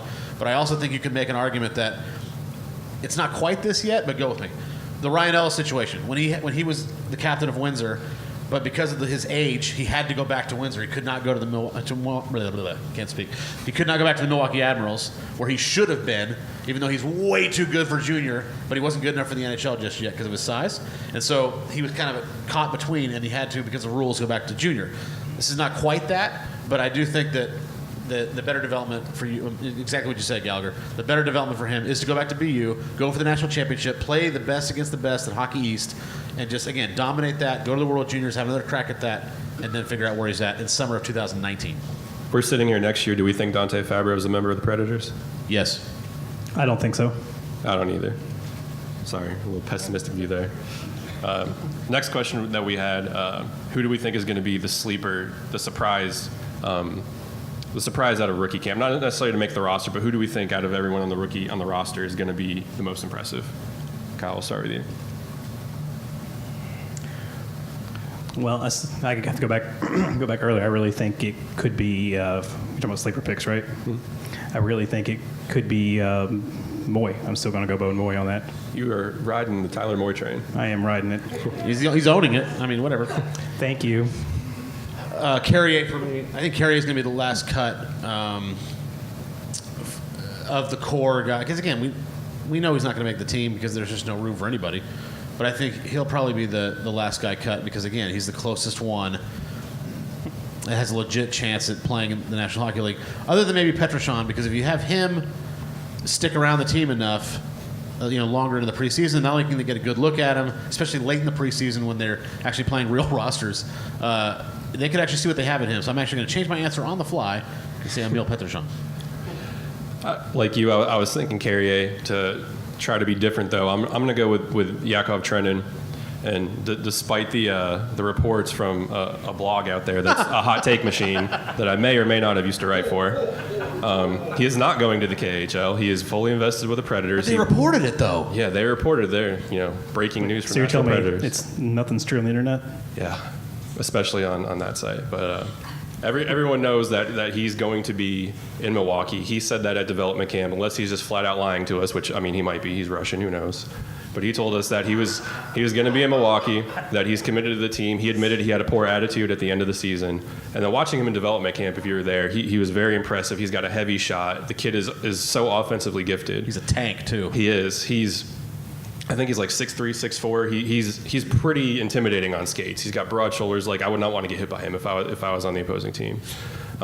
Like I said, in development camp, he impressed me, and I think that he's out to prove everyone wrong because he kind of ruined his reputation with his attitude and basically benching himself at the end of the season. So I think, and I mean, we're still looking at the open spot that is going to happen when Austin Watson gets suspended. So I think him and Gaudreau could be battling it out for potentially being the first call up and filling that spot. And I will say though that Trennan fits that mold that Watson would leave better than Gaudreau does. Gaudreau obviously gives you more upside, and he's responsible defensively and all that. But Trennan is that big body guy who's going to go in there and bang people, not worry about going to the dirty areas, but also has some offensive upside that we've seen. So it would not surprise me at all if Trennan is that guy. And that was kind of my thinking, too, with him maybe getting the first shot over Gaudreau. I mean, everyone knows what Gaudreau did in the playoffs, but Trennan has a higher upside offensively. He has the potential to be a 25 to 30 goal scorer given the right circumstances and with his attitude. Plus, he has the big body, so he can lay a hit kind of like Austin Watson does. They're a little bit similar. Trennan's better offensively. And don't forget, Gaudreau has a one-way contract starting next season. So he is in the plans for the 2019-20 Nashville Predators, as he's already locked into that spot, unless they trade him, of course, or whatever. But he's already, as far as his contract goes, he's already locked in. And then since we can't escape the Eeli Tolvanen hype train, kind of talking about where he fits in with this team. You said he's got the best chance to make this team out of camp. Where do we think the best spot for him is in this Preds lineup? Because he's so good, but he also needs other good players to play with him as well. No, this is a great question because you want to put him on the second line, I think, because you didn't want to mess with the first line, obviously. Okay, so you put him on the second line, but then what happens to the chemistry that Turris immediately brought to the team when you've got Turris in there with Smith and Fiala? All of a sudden, those guys start having really great seasons, Turris' addition. Well, so you don't really want to break them up, but you also don't want him buried. I mean, first of all, fourth line's out of the question. I would rather see him in Milwaukee for 10 games or whatever he's willing to go to, than to see him on the fourth line playing 6-7 minutes a game, maybe some power play time. That's probably the only other caveat to this is they can put him on the fourth line and let him get his legs going. But I thought that when he came over from the KHL and had played all that hockey last year. This is a fresh season. He's had the summer off. It doesn't apply anymore. So I got to say third line as a kind of a buried depth scorer, but I would not be surprised if he's on the second line. I just don't know what that chemistry is going to be like without Turris, Fiala, and Smith together. I've been thinking back and forth about it all day, and we were talking about these questions, and, I kind of see it both ways. Like, I don't see him going. He's definitely not going to the first line. He's not going to make that, but he's not a fourth person. And I think it really comes down to if he's more comfortable on a third line or a second line. And I think at the end of the day, I would be most comfortable with him being on the third line. And it's all about chemistry, right? I mean, if he goes on, if he's just finds chemistry with Calle Yarncroke and Colton Sissons, I'm just making up two again. If the preseason, all of a sudden those three guys just light it up. Well, then you go with that for as long as it works or whatever. But if preseason also and Craig Smith's sitting out a game and all of a sudden the Turris, Fiala, Tolvanen line has 5 goals, well then you got to stoke that a little bit too. So it just comes down to who he plays with, what opportunity he gets. But I disagree. The fourth line is a waste of space. I'm gonna do a little name dropping here in my answer. I kind of went back and forth with this too, and it reminded me of a conversation that Robbie and I actually had about 2 months ago, where we were talking about how Eeli Tolvanen is really good, and to get the best out of him, you have to put him with the best, and I think you have to put him on the second line with Fiala and Turris. You can put him on the third line to try to let him get his legs under him and get used to it, but I mean he's so much better than Nick Bonino, and he's so much better than an Austin Watson and even a Craig Smith or a Calle Yarncroke. So putting him on the third line is almost a disservice to how good he is. Everyone talks about how good his shot is, and Corey Pronman with the Athletics said he has a top 10 NHL shot right now. I think if you have that kind of weapon, you got to put him with Kevin Fiala and Kyle Turris on the second line and give him a chance to kind of flourish into that 30-goal scorer everyone thinks he can be. For those who haven't watched any film on him in the KHL and the Olympics and et cetera, so Stamkos and Ovechkin have that circle, that face-off side, near face-off circle, right, where they just camp out all night long and just bombs away. Tolvanen is on the opposite side doing the same thing. If you watch any video on him at all, I would say, rough estimate, 55-60% of his goals are in that exact same spot every single time. So if they can get him going on the power play and have other guys like Forsberg, creative guys, Forsberg, Johansson, right, those guys, Yossi, or any pick your defenseman, if they can open up space for him, that's going to be a lethal weapon as well. And then kind of going back with this question, thinking about kind of reasoning for it, when Cutler and I had Andrew Berkshire Sportsnet on our podcast during the summer too, he kind of brought up a good point that Eeli Tolvanen on the second line will be better, and then if you move Craig Smith down to the third line, you improve the third line as well. So not only are you improving your second line by having Tolvanen on there, you're improving your third line, and then whoever's on the third line, if they get dropped at the fourth line, all of your lines are getting strengthened and getting improved by that. So that's kind of why I think he should be on the second line. If he's on the second line and he kind of falters a little bit, everyone knows Peter Laviolette's not afraid to mess with his lineups. The thing I worry about is if he starts on the second line and he struggles and Laviolette moves him down to the third or fourth line, what is that going to do to his confidence? Because he's used to being up there with the best of the best. And if he's playing fourth line minutes, next to Sissons and Yarncroke, and he's not playing with a Kyle Turris or a Kevin Fiala, I just wonder if he's going to be able to mentally handle that. Will he kind of, check out and just back to the KHL? And then our next question that we were going to talk about is, it's not prospect related, but everyone wants to talk about Pekka contract extension. The good news is after this year, he'll no longer be a $7 million cap hit. I think everyone knows they're kind of transitioning into this being UC Saros team. Do we think he retires, or do we think he comes back and signs a short-term deal for a couple million a season? I think if he wins the Stanley Cup, he retires. I have no knowledge of that. He has not told me that, obviously, but I think if I'll make that clear. We're cool and all, but I think if he wins the Stanley Cup, I think he can go out on top. He's already the most winningest Finnish-born goaltender ever. He's only got I think 5 or 6 more wins to do that in the regular season as well.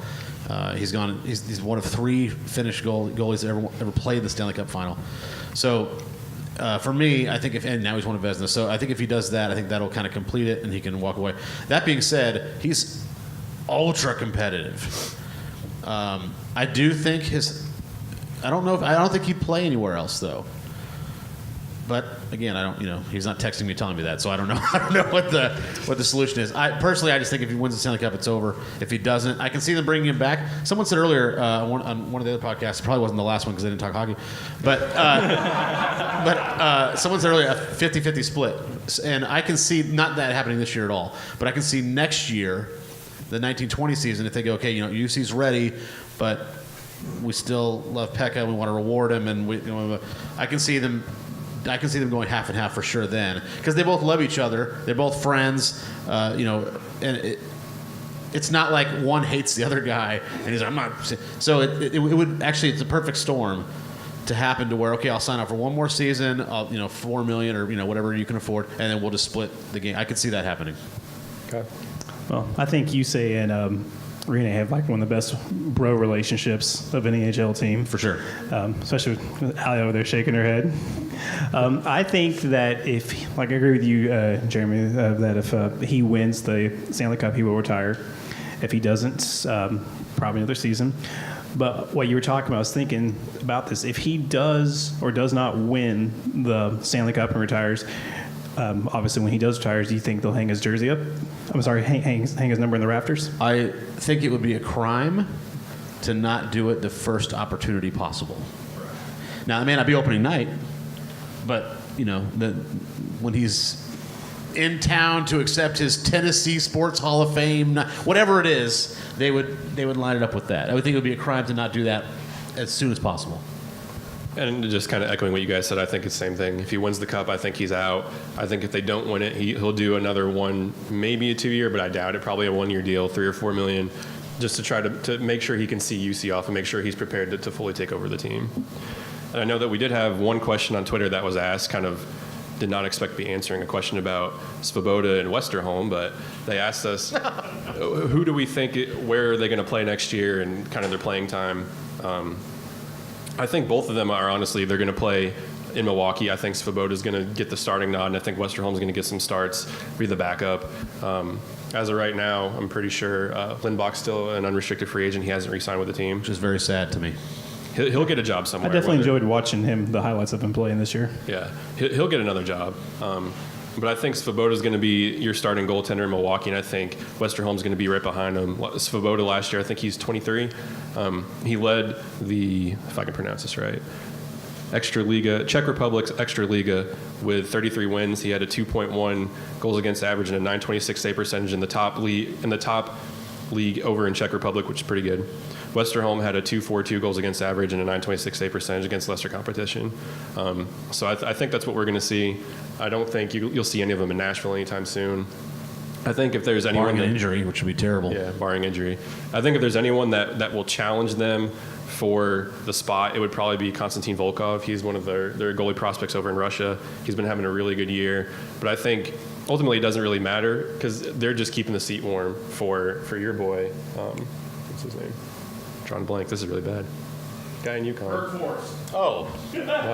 Tomas Vamachka. Vamachka, there you go. I don't know why I couldn't think of that. I think that starting goaltender job is going to be his in probably about 2 years, and I think he's gonna end up being, I don't want to put too much hype on him, but I think he's going to be the next UC Stars coming up through there. That would be awesome. Don't hear what I'm saying. Don't hear what I'm not saying. I'm not saying that he's going to be UC Stars. I think he's going to follow that path though. You don't want to go on record saying that? No, not yet. He's got tons of personality. Yes. He's got tons of personality, guys. Just like Rene and Lindback before him, he's got Vamachka. He is does. Hilarious and really fun to talk If you didn't see any of the development camp stuff we did, he had sunglasses on under his goalie mask, and he was like taking pictures and waving, and he was trying to convince the coaching staff to let him go out there and take shots wearing sunglasses under his goalie mask. Dude loves the game, and he loves life. Does.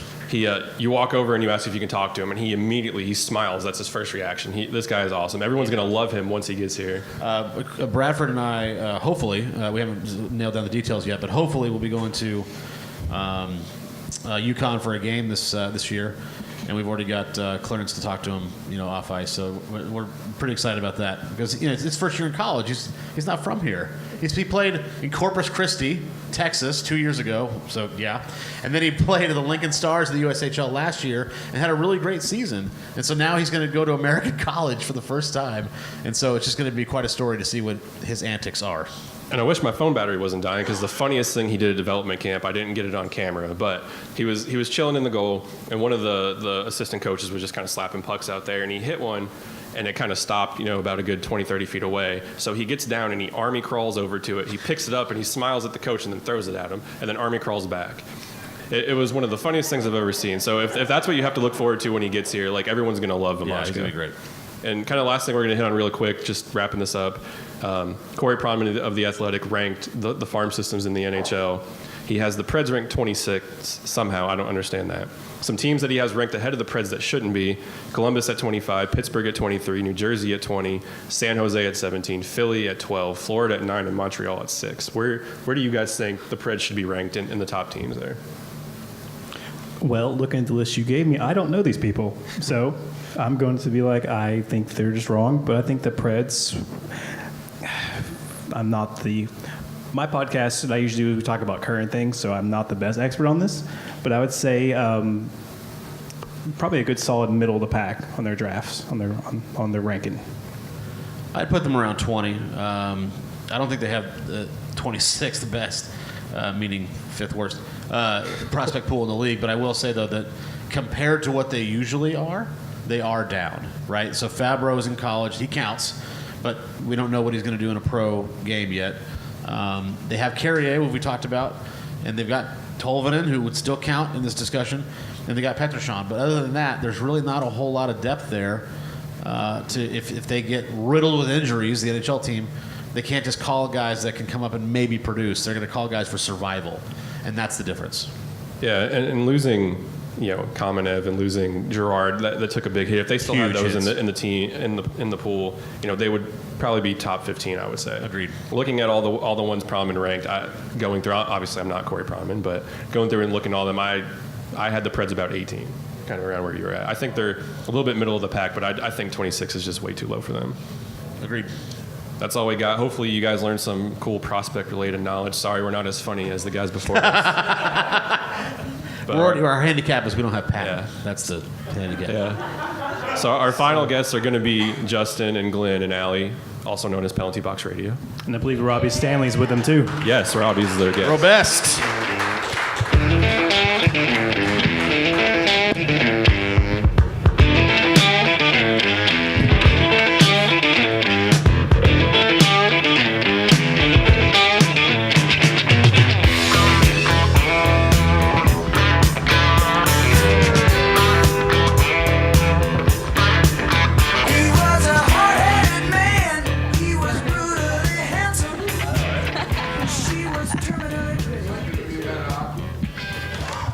Good evening and welcome to Penalty Box Radio. This is Justin Bradford along with Glenn Blackwell and intern Allie. We have special guest Robert Stanley of NHL.com. Robbie Stanley. I think Glenn has a special gift for our I actually have guest. a present for you. This is why I gathered everybody here today. Okay. And for all of those people that do not know, Robbie loves Cracker Barrel. This is true. That's his jam. If he could eat it every day, he would. So here you go, Robbie. This is the best day of my life. Oh, but open it. Oh my goodness. Okay, so it's not Cracker Barrel, but thank you for joining us tonight. That's all. It's Thank empty you. boxes, but There's empty boxes in that's here. my comedy for the night. But is I'll to take tease the our guest. the bag's good enough. Thank you. There you go. You're welcome. Oh my God. He's going to kill you in Mario Kart now. On brand. How are we doing on time? On brand. Well, folks, welcome to started. Penalty Box Radio. Thank you so much to all of you for coming out and joining us tonight for some hockey talk. Compared to the first time I was on stage, I'm actually going to talk a little more hockey this time, so I'll try to be focused. But really wanted to focus on the hockey part of the sport, especially because training camp's opening next week. Rookies are reporting.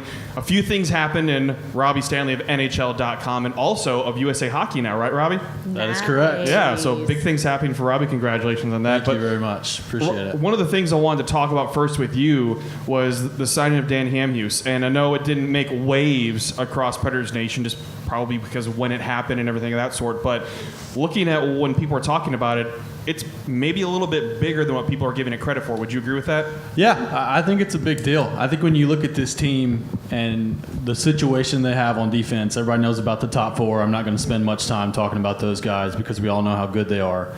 But that third defense pairing last year at times was a problem. And I thought it was something this offseason that they needed to fix. And when July 1st came around and July 2nd, 3rd, and 4th, and they really didn't do anything about it, I was concerned because all due respect to Matt Irwin and Anthony Boteto, but those guys don't need to be playing full-time on an NHL lineup. So you bring in Dan Hamhuis, you look at his numbers last year in Dallas, they were really good. Defensively, he's very solid.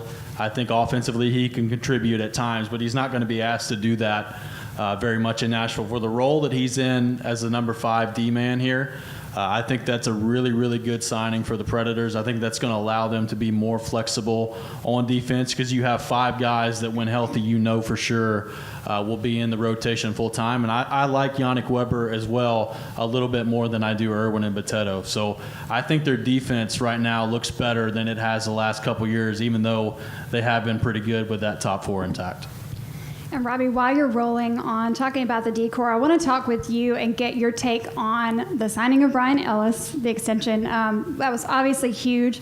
I know for me, I kind of took away not just the fact that he signed a massive extension, but his presence, I think, for this team is crucial. I think that he kind of showed us that we're getting more than just a very, very talented player. We're getting a leader who, in his interview right after he signed, he's like, yeah, I'm making more than enough money to play hockey, but we still have other people we have to get in, we have to get locked in. And if we can keep our core, then we can contend for the next 10 years. What are your thoughts on that whole signing? Yeah, that's a unique mindset for athletes nowadays to have, is to make sure that, you're getting paid what you think you're worth. And I think it's no secret if you look at Ryan Ellis and his contract the last 3-4 years, he's been heavily underpaid, one of the most underpaid defensemen in the league.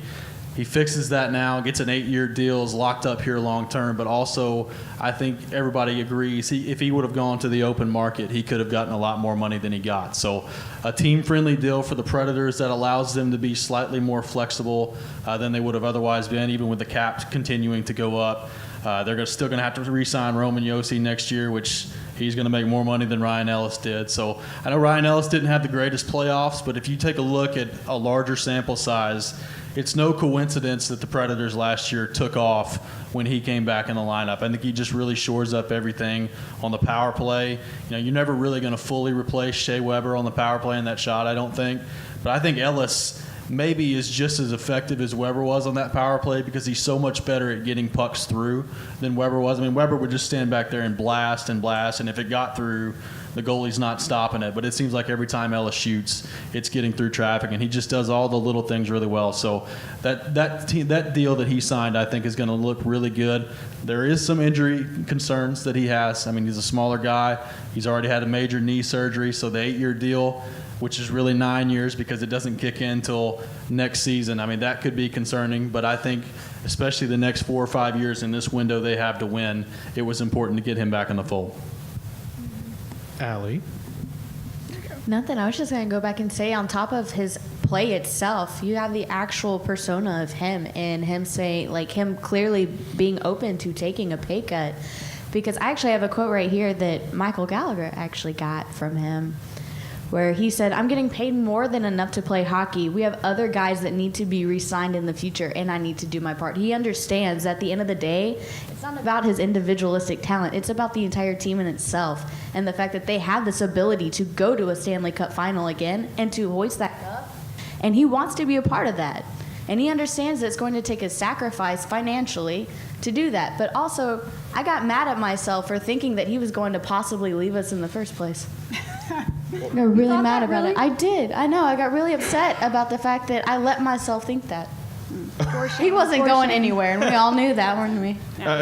You never know nowadays. You never know. Robbie, I want to throw this out at you, too. Really early predictions here because of what Ryan Ellis has done and because of what the rest of the team is doing. Does this Predators team at least make the Western Conference Final? Do they get past Winnipeg? That's tough because I think talent-wise they certainly can. I think they have a chance to win the whole thing. But the playoffs, for lack of a better term, are just such a crapshoot. I think everybody's really freaked out over the Winnipeg series last year and then the Colorado series. And sometimes it's tough to remember that it's a 13-game sample size, which it's the most important time of the year. You want to produce in the playoffs. And a lot of guys, Turris, Fiala, Josi, Ellis did not play well. Rene was not very good in the playoffs. Sometimes I think teams can overreact to that and really freak out. I also think teams can overreact to some PDO and some puck luck, like the guys in the first podcast were talking about as well. I still think this Predators team is really good. I also think Winnipeg is very, very good. So with the format that's in the NHL right now, if those two teams finish 1 and 2 again in the Central Division, they're going to meet in the second round. So that's going to be a dogfight. Do I think they can do it? Do I think they can beat Winnipeg? Yes. Do I think Winnipeg can just as easily beat them? Yes. And that's what it comes down to in the playoffs. It's 2 or 3 plays in a 7-game series that ultimately make the difference most of the time. And you just have to make those plays at the right time. But yes, I think they can. I think they have the talent to win the Stanley Cup. And this might be me calling for a big hot take, but I'm just curious. So if it plays out, I don't think that it is, but if it plays out that they cannot get past that second round again, and that happened twice last season and this season, what does that say to you about this team that everybody can look on paper and say, you know what, this is it, this is good, they've got it? What is your take on that if that happens 2 seasons in a row? Well, I think it depends on how it happens. I mean, if you're playing against Winnipeg and you feel like you're evenly matched and you lose, I mean, sometimes there's just nothing you can do about that. You got to tip your cap and then go try again. I mean, I think Washington is the perfect example of, you win the President's Trophy year after year and everybody freaks out. You change up your team a little bit, and all of a sudden you have what I think all of us would agree last year, Washington's probably worst team they've had in 3, 4, 5 years. Yeah. But you catch fire in the playoffs, you get a hot goalie, and all of a sudden you're the Stanley Cup champion. So I think teams nowadays oftentimes overreact a little bit too much, and they freak out. So if you're the Predators and you lose in 6 or 7 games in the second round to Winnipeg again, and Winnipeg goes on to win the Stanley Cup like I think they can, probably don't need to worry about it too much, because you're still, and people forget this too. I know the Predators the last 3 years have been developing. They've been taking huge steps as a franchise, going to the Cup final, winning the President's Trophy, all that stuff. They're still pretty young. I mean, Johansson is 26. Forsberg is 23, 24. Arvidsson's 25. I mean, they're not going anywhere. They're going to be around. They're going to be pretty good for a while, and most of them are locked up long term as well. So I think they're still going to try to keep this core together, and I think the confidence they have in UC Saros, even if Pecker takes a lesser role in the future, I think they feel like Saros can get it done as well. Okay. And I'm also curious, I kind of want to expand a little bit on what Michael said that he talked to you about Eeli Tolvanen. We have to talk about him. So when you talked about the youth and you kind of think about expectation, and I think we all kind of have to remember that he's still 19 years old, and there's a lot of expectation around him coming in, breaking into the opening night roster and killing it. But the reality is that could take a little bit of time. So I kind of want to get your take on both scenarios. Like, if he does break into the roster, where is he going to fit in? And then if not, why people should not freak out. Yeah, I think if he makes the roster and if he makes a good enough impression in training camp where you feel like he's ready, I think you have to play him in the top 6, because honestly, I think if you don't, it's really just a waste of his time. His skills that he has, his offensive abilities, you have to magnify those. You have to put him with players that, number one, allow him to create his own space, but number two, take some of the attention away from him. I mean, Kevin Fiala, if you're all focused on Eeli Tolvanen, Kevin Fiala is going to be wide open on the other side, and he's going to make you pay. And I think sometimes we forget that Kevin Fiala is very, very young. He's going to get better than he was last year. He was pretty good last year. I mean, I think he's going to be really good. He could have even better 25, 30 goals at some point in the next year or two. So if Tolvanen makes the team, I think he should be in the top 6. I would like to caution people. I know there was a lot of hype around him when he came here last year. There's a lot of hype around him last year, or right now as well. Philip Forsberg took time. Kevin Fiala took time. I think Eeli Tolvanen is going to take some time. So I don't know if he's going to be ready right away.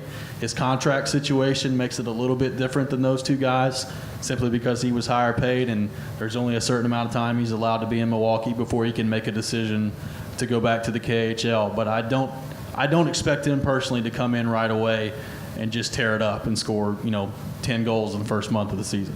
So you dropped his name, Philip Forsberg, and I want audience participation here because it's getting talked about a little bit more and more here. Will Philip Forsberg finally be a 40-goal scorer? Will the Predators finally have a 40-goal scorer? How many of you think he will do that this season? Okay, look, they can't hear you raising your hand on a podcast. Yay! Let's go. How many think he still is around that 30 to 35 mark? What do you know? All right, no. Robbie, Mark does know. Robbie, what is your take? You think he's going to have a monster year this year, and barring suspension or injury or anything like that, what is your take on Philip Forsberg? Got to avoid those two things. Wasn't able to do that last year. Look, if you stretch his numbers out last year, for over an 82-game pace, he was a 78-point guy. So I think if he stays healthy this year, avoid suspension for a butt check, I think he's going to end up close to that 80, 85-point mark, which if you guys have been around the Predators for a while, their single-season franchise record for points is 85 with Paul Kariya. I think there's a good chance he can get close to that. I don't think he's going to hit 40 goals. I do think he's going to hit about 35, 36, and then the playmaking ability takes over after that. So I think there's a good chance if he stays healthy, avoids a suspension, he gets around that 80, 85-point mark. And just the way he's trending right now, I think the rest of the league last playoffs really discovered who Philip Forsberg is. Everybody around here has known it for a while now. I think everybody else is starting to take notice of how good he is, and I think he's going to have a breakout year this year. Do you think that he'll ever eclipse that 40-goal mark, or is there another Predator in the wings that could do that? I think he could. I think he could eclipse the 40-goal mark. He's certainly talented enough to, and his release is very, very good. I think Tolvanen one day could do that as well. That release, I said it when you first got here, the release reminds me a lot of Forsberg. It's just very quick. It's not as wacky as Forsberg's. Forsberg shoots the puck from angles I've never seen anybody else shoot the puck for in my life. So it's very difficult to compare Tolvanen to that. But I think from just a quickness standpoint, it's very good. He has a chance to hit 35-40 in his career at some point. Now, Robbie, I got to ask, when are we going to see you on the ice? I've been asking you this now for years. Well, y'all don't allow hitting, and I'm a little aggressive, so I think I would get suspended within the first 2 to 3 minutes of the game. So my production level is probably not what you're looking for on the Mighty Drunks. Okay, Yeah. Robbie Play a Ronaldo. Stick with Mario Play a Kart. Centennial, we got you. Okay, I can do that. Okay, so a segment that we enjoy doing on the live show is a Q&A, and we had a few questions come in online, and I'm going to basically pose it to all of us here that we can run down because it gives us great topics to talk about, so we don't have to think about the topics, people give them to us. So this one is from Boyd1212, which I think is in the audience tonight. All right, make the case for a Preds player to have a larger role than they had last season or would expect to have this season. For me, that player is going to be Ryan Hartman. Reason why is he had an injury at the end of last season, so I don't think we've seen exactly what he could be capable of doing during the regular season when he's healthy, because we don't know really when it happened. We don't know how bad it was, how long he had it, or whatnot. And there's expectations for him, too, him getting a prove-it type of contract. So I think in that bottom six role, Ryan Hartman would be the guy that could have a larger role because he needs to have a larger role in order to really contribute to this team. Glenn? I'm going to have to go with Calle Jarnkrok. I think that he's always that solid guy that's where he needs to be when he needs to be there. But I also want to see him have that year where people are talking about him a little bit more in a big way. So I'm going to go with him. I've always been behind him, and so I think this will be his year to kind of have a breakout. All right, you all know my answer. You can just say it with me. UC Saros. Thank you, you're correct. But yeah, I honestly would like to see him more 50-50 in goal. We weren't quite sure what we were going to see with him when it comes to the Nashville Predators and his capabilities, because as much as we had seen going into last year was that one game against Pittsburgh in the Stanley Cup final. That's not exactly a good way to look at him. But after going through that season and watching from the outside and how well he maintains despite being such a small physical ability in goal, kid's astounding, right? I mean, statistically, he was doing better than Pecker was in his first true initial higher hour year, right? So I would like to see where, if we can get him up to 50-50 and see how well he would do at 50-50 before proposing possibly taking him to a starter, since, like said earlier, Pecker is going to have to eventually come to a close in the next couple of years. He's just getting to that. So I'd like to see where that would go. Mine's a little bit different. I think, and you're going to probably stare at me when I say this, I think Kevin Fiala, is going to have a really good year. And I think, he scored over 20 goals last year. You're saying, okay, how much better of a year can he have? I think usage-wise, he's going to be used a lot more on the power play. I think the coaching staff is starting to trust him on the defensive side of the ice as well. He's always been able to score, always been able to skate. His defensive game's been kind of a work in progress. That line as a whole is pretty much, it's heavily protected by Peter Laviolette. A lot of offensive zone starts. I think you're going to see Kevin Fiala used a little bit more situationally this year. Wouldn't be surprised if, especially early on in the season, maybe he gets a look on that first line, especially if that second line comes out and struggles like they did in the playoffs. Maybe you put Forsberg down there and try to liven it up a little bit. If you look at the numbers and the analytics and the possession and all that, Kevin Fiala is not that far behind Philip Forsberg, just as far as shots, high danger scoring chances, all these things. So I think Kevin Fiala has a chance. And if you take a look at his shooting percentage last year, he was kind of unlucky. I think he has a chance to be really, really good. 30 goals. Actually, I noticed earlier that the NHL put a video out saying that Kevin Fiala might be the next thing for the Nashville Predators. Today, I think Didn't they also put a picture out of him enjoying the sunset as well? Yeah, they did. Shirtless They did. Kevin Fiala on the beach, showing off the muscle. Okay, this question is from Mark, right there. You'd like to hear some spirited discussion on centers 3 and 4 and the many options that present themselves, including Emil Petrosyan and Frederick Gaudreau. And it seems there's kind of that backlog there, and especially when you have Nick Bonino with the contract that he has. Granted, in the playoffs, we saw what Nick Bonino was signed for, and that's what you would hope he could do in the regular season, but He's not. He's just not going to do that. But that's what you would hope for him to do. But does anybody else deserve that opportunity to move up? Obviously, Frederick Gaudreau has a fan club. Who here is a really big Frederick Gaudreau fan and really wants him on this? It just seems like they keep putting people in place to push him down to where he can't have that opportunity. But what we saw in the playoffs in the Cup run year was pretty big from him. And then Petroshan, what he's been able to accomplish very quickly as well. I wish more people were talking about him. I know Mark does too, after what we messaged about, that he's really proven himself that he deserves a shot in the NHL. But I'm going to actually go on the opposite and start with Robbie on this one too. And looking at the bottom six and the bottom two centers, just what are your thoughts there? Nick Bonino with his contract, and if it's Colton Sissons or somebody else in the fourth line?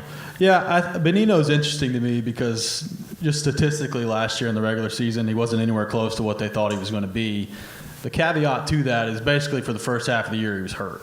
So you have to wonder how that changes this year with a full off season of being healthy. He doesn't have a broken leg this off season, which is good. It's always good not to have a broken leg.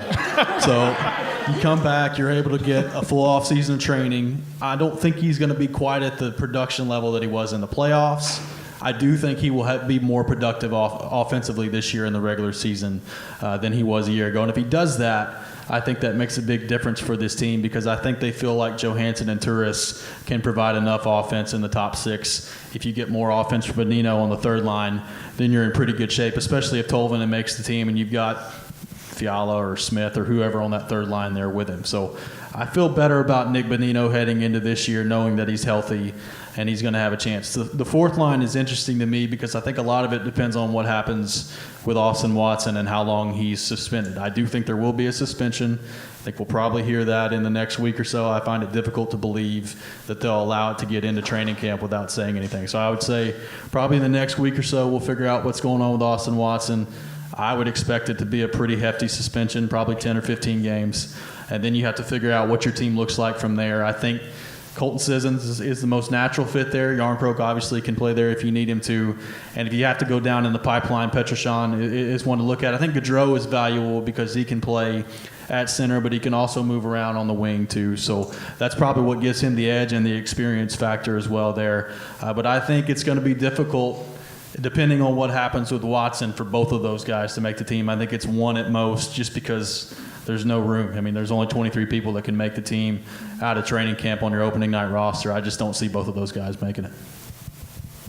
Allie, Glenn, any other thoughts on that one? Or did Robbie cover it? Because he covered a lot. He did cover a lot. I have nothing to say anymore. I mean, he touched on a lot of things that I think a lot of us are thinking. But I know with Gaudreau, I'm the same way. I'm such an advocate for him because you hate to see it, but it's kind of like what Robbie said with Tolvanen. It's like you have to get him in the right place with the right people or else he's not going to be able to shine. And so I think you're just going to keep getting covered. He's just going to keep getting covered up and covered up. And so I would love to see that scenario play out with Gaudreau because I think he's deserving. I think he's proved his worth, but I think it's just a matter of, there's always going to be somebody right ahead of him that's going to prevent him from getting out there. But yeah, Robbie, you covered that well. Sorry.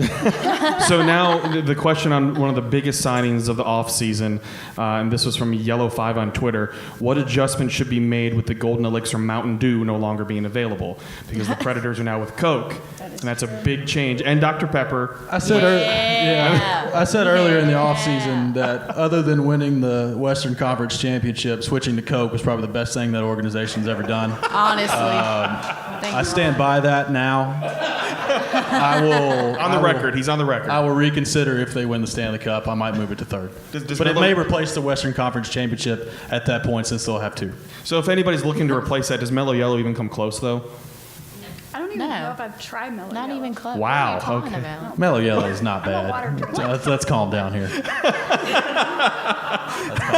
Dial it back a little. No. I also didn't think they still made that. Exactly. Right, yeah, that's right. Okay, and I'm going to pose this to Allie. I want you to think as objectively as possible because of the player it involves. Oh, jeez. Okay? And I know that Between the Fangs covered this as well, but SP Peterson 6 on the goalie subject. All right. The number of starts for Justus Saros this year, what would you realistically, objectively like to see turning off the fan? Sincerely, realistically, I would still like to see 50-50. Okay. Last year was what, 70-30-ish? Around that. 60-40, Yeah. somewhere in between that. I sincerely, after how he performed last season, I would sincerely still like to see 50-50. I think he has the capability. And with how quickly he's been learning under Pecker, I think he'll be more than ready to take on the challenge. Any dissenting opinions? Well, I don't think that he would not be ready, but I still see like a 60-40 this year with Pecker because I still think he has so much left in him. I don't think that is a testament to like saying that Saros isn't capable, but I just think it's going to be another 60-40 year. And then I think after this season, they'll kind of like look, especially depending on whether or not they win the Stanley Cup, that they'll kind of take a second look at that. But right now, I think if you could find a way this year to get Pecker around that 48 to 50 mark in terms of games started, that's probably their ideal plan, and then have Saros fill in the rest of the time like that. They've been dialing Rinne down the last few years. Obviously, he's getting older. That's what you have to do to keep him fresh. I think they're going to continue to dial him down, not dramatically this year. I do think you'll see Rinne start, 50, 51, 52 games, and then Saros will fill in the rest after that. Okay, our good buddy Jim Chandler brought up a question here. I'm going to say the name of this player, and I want your instant reaction from the audience. Okay? Zach Ronaldo. Well, there you have it, GMDP. Zach Ronaldo, no. It's a comedy club. He was asking the official reason. Now, it's been said, Scott Nickel was interviewed about this, assistant general manager, and they expect him to wear gold. They expect him to be playing in Nashville this year. And I don't think many people can get behind that. Robbie, what is your take on this whole Zach Ronaldo thing and the reason why, and whose spot would he take away? That's what there's an element to the game physically that you need, for sure. I think sometimes we've lost that a little bit, and it's changed the last 10, 15 years. The game's nowhere near as physical as it used to be. There's a line between physicality and doing stupid stuff, and that's a line you have to watch out for. Now, having said that, I just, in terms of Zach Ronaldo, I don't not believe Scott Nickel and all these people that they're talking about when he makes the team. I just don't see where. There's no spot to me where I see him having an advantage over anybody else. The only thing I can think of is Watson's out of the lineup for the first 10 or 15 games. Maybe the other replacements don't provide you with the physicality you want, and that's the spot for him. But other than that, I don't see where, if everybody's healthy, he takes a spot on this roster. I just don't. Because he'll get suspended within the first 5 games. Yes, that's a fairly likely chance. Yeah. Maybe 10. Well, I just think that's where it's confusing for a lot of people, is because the Predators do have players that do use their body physically, and they do use that to advance the team. So I don't understand why you would have to go out in search of someone just for that when they've already got that there. So. And I will look. The thing you have to remember is Ronaldo played for Laviolette in Philly, and as much as Predators fans didn't like Cody McLeod, Peter Laviolette loved Cody McLeod. Loved everything about him. I like loved Cody him McLeod. all the time. I liked him. I'm sure he feels pretty similarly about Zach Ronaldo too. So that's another factor in this discussion you have to remember. So, okay, before we wrap this up, I'm going to ask a question now to everybody on the panel here about superlatives. Because because the Predators took home some superlatives. I mean, Pecker winning the Vezina was a really big deal for the organization because it was the first award that the team won based on actual play. It wasn't a comeback award. It wasn't a community service award. It was an award based on what a player has actually done on the ice and achieved. So the question I'll ask, I'll start with Robbie first. Will any Predator be nominated for a superlative award this year based on their play? Yes, I think Subban gets nominated for the Norris again. Any other Predator in the Norris? No. Okay. Allie? That's what I got to. Okay, that's fine. Glenn? I know, I hadn't even really thought about that, but I mean, I think that's going to be an obvious. That's like a default kind of. But I'm trying to think of anybody else. I don't know. I mean, I think that Pecorino still has another year in him to be another Vezina candidate. To be honest with you, I really do. So He could. Does anybody else want to throw out another one? Yes, Jeff. Lady Bean, Zach Ronaldo. You're full of shit. You are full of shit. Yeah. Okay. All right. Lady Bean, Kevin Fiala. Could definitely see that. Yeah, over here. Forsberg for the Selkie. Okay. Yeah, he's really upped his defensive game for sure. That's really good. I think there's a chance that he could be nominated for that for sure. Now, The thing with that award is you have to. It's very kind of focused traditionally on Tays, Kopitar, all these Bergeron, all these players. You have to kind of fight through that in order to get nominated. But there's no question when you're talking two-way forwards, Forsberg's right up there. I mean, he's top 10 defensively in my opinion. Just physicality, smartness, awareness, all this other stuff. He's really, really good. Now, I know with all the defensemen the Predators have as well, where you have your Subban, Josi, Ellis, and even could throw Ekholm in there, but he doesn't get talked about as much, and it splits the vote a little bit. I think a dark horse candidate for Norris could be Ryan Ellis if he has a good production year, because more people are starting to realize what he's capable of doing. I say there's a dark horse because obviously Subban would be the number one over there, and even Roman Josi too, with the attention that they both get on the blue line. But Ryan Ellis could obviously put the numbers up because, as we all know, it's about the numbers now with the Norris Trophy. You got to put the numbers. And he's another guy. Yeah, well, there's no doubt in my mind that he could, but I don't think that he will. Right, like he's another guy. If you stretch Ellis's numbers out over an 82-game season last year, he missed the first half of the year with the injury. He's like a 60-point guy. I mean, you're a 60-point defenseman. You're going to be in the Norris Trophy conversation. Now, the problem the Predators have, and they've had this for the last 3 or 4 years now, is when you have Subban and Ellis and Ekholm and Josi, it's hard to get one of those guys nominated because everybody, when you think of Nashville's defense, you don't think of PK Subban, you think all four of them. And that's kind of the battle you're fighting there with the Predators is you have to kind of overcome that mentality of, okay, it's not just one guy, it's all four guys, and that sometimes that hurts you in voting. Well, folks, I wanted to thank everybody for coming out. Just remember, PBR is back at the last week of September on 102.5 The Game. It's on Nashville Predators Radio Network, and all of our podcasts continue to go on penaltyboxradio.com.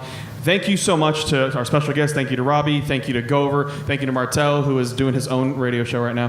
But thank you to all for coming out. We really do appreciate it. Thank you for your support. Thank you for supporting Hockey Talk in Tennessee.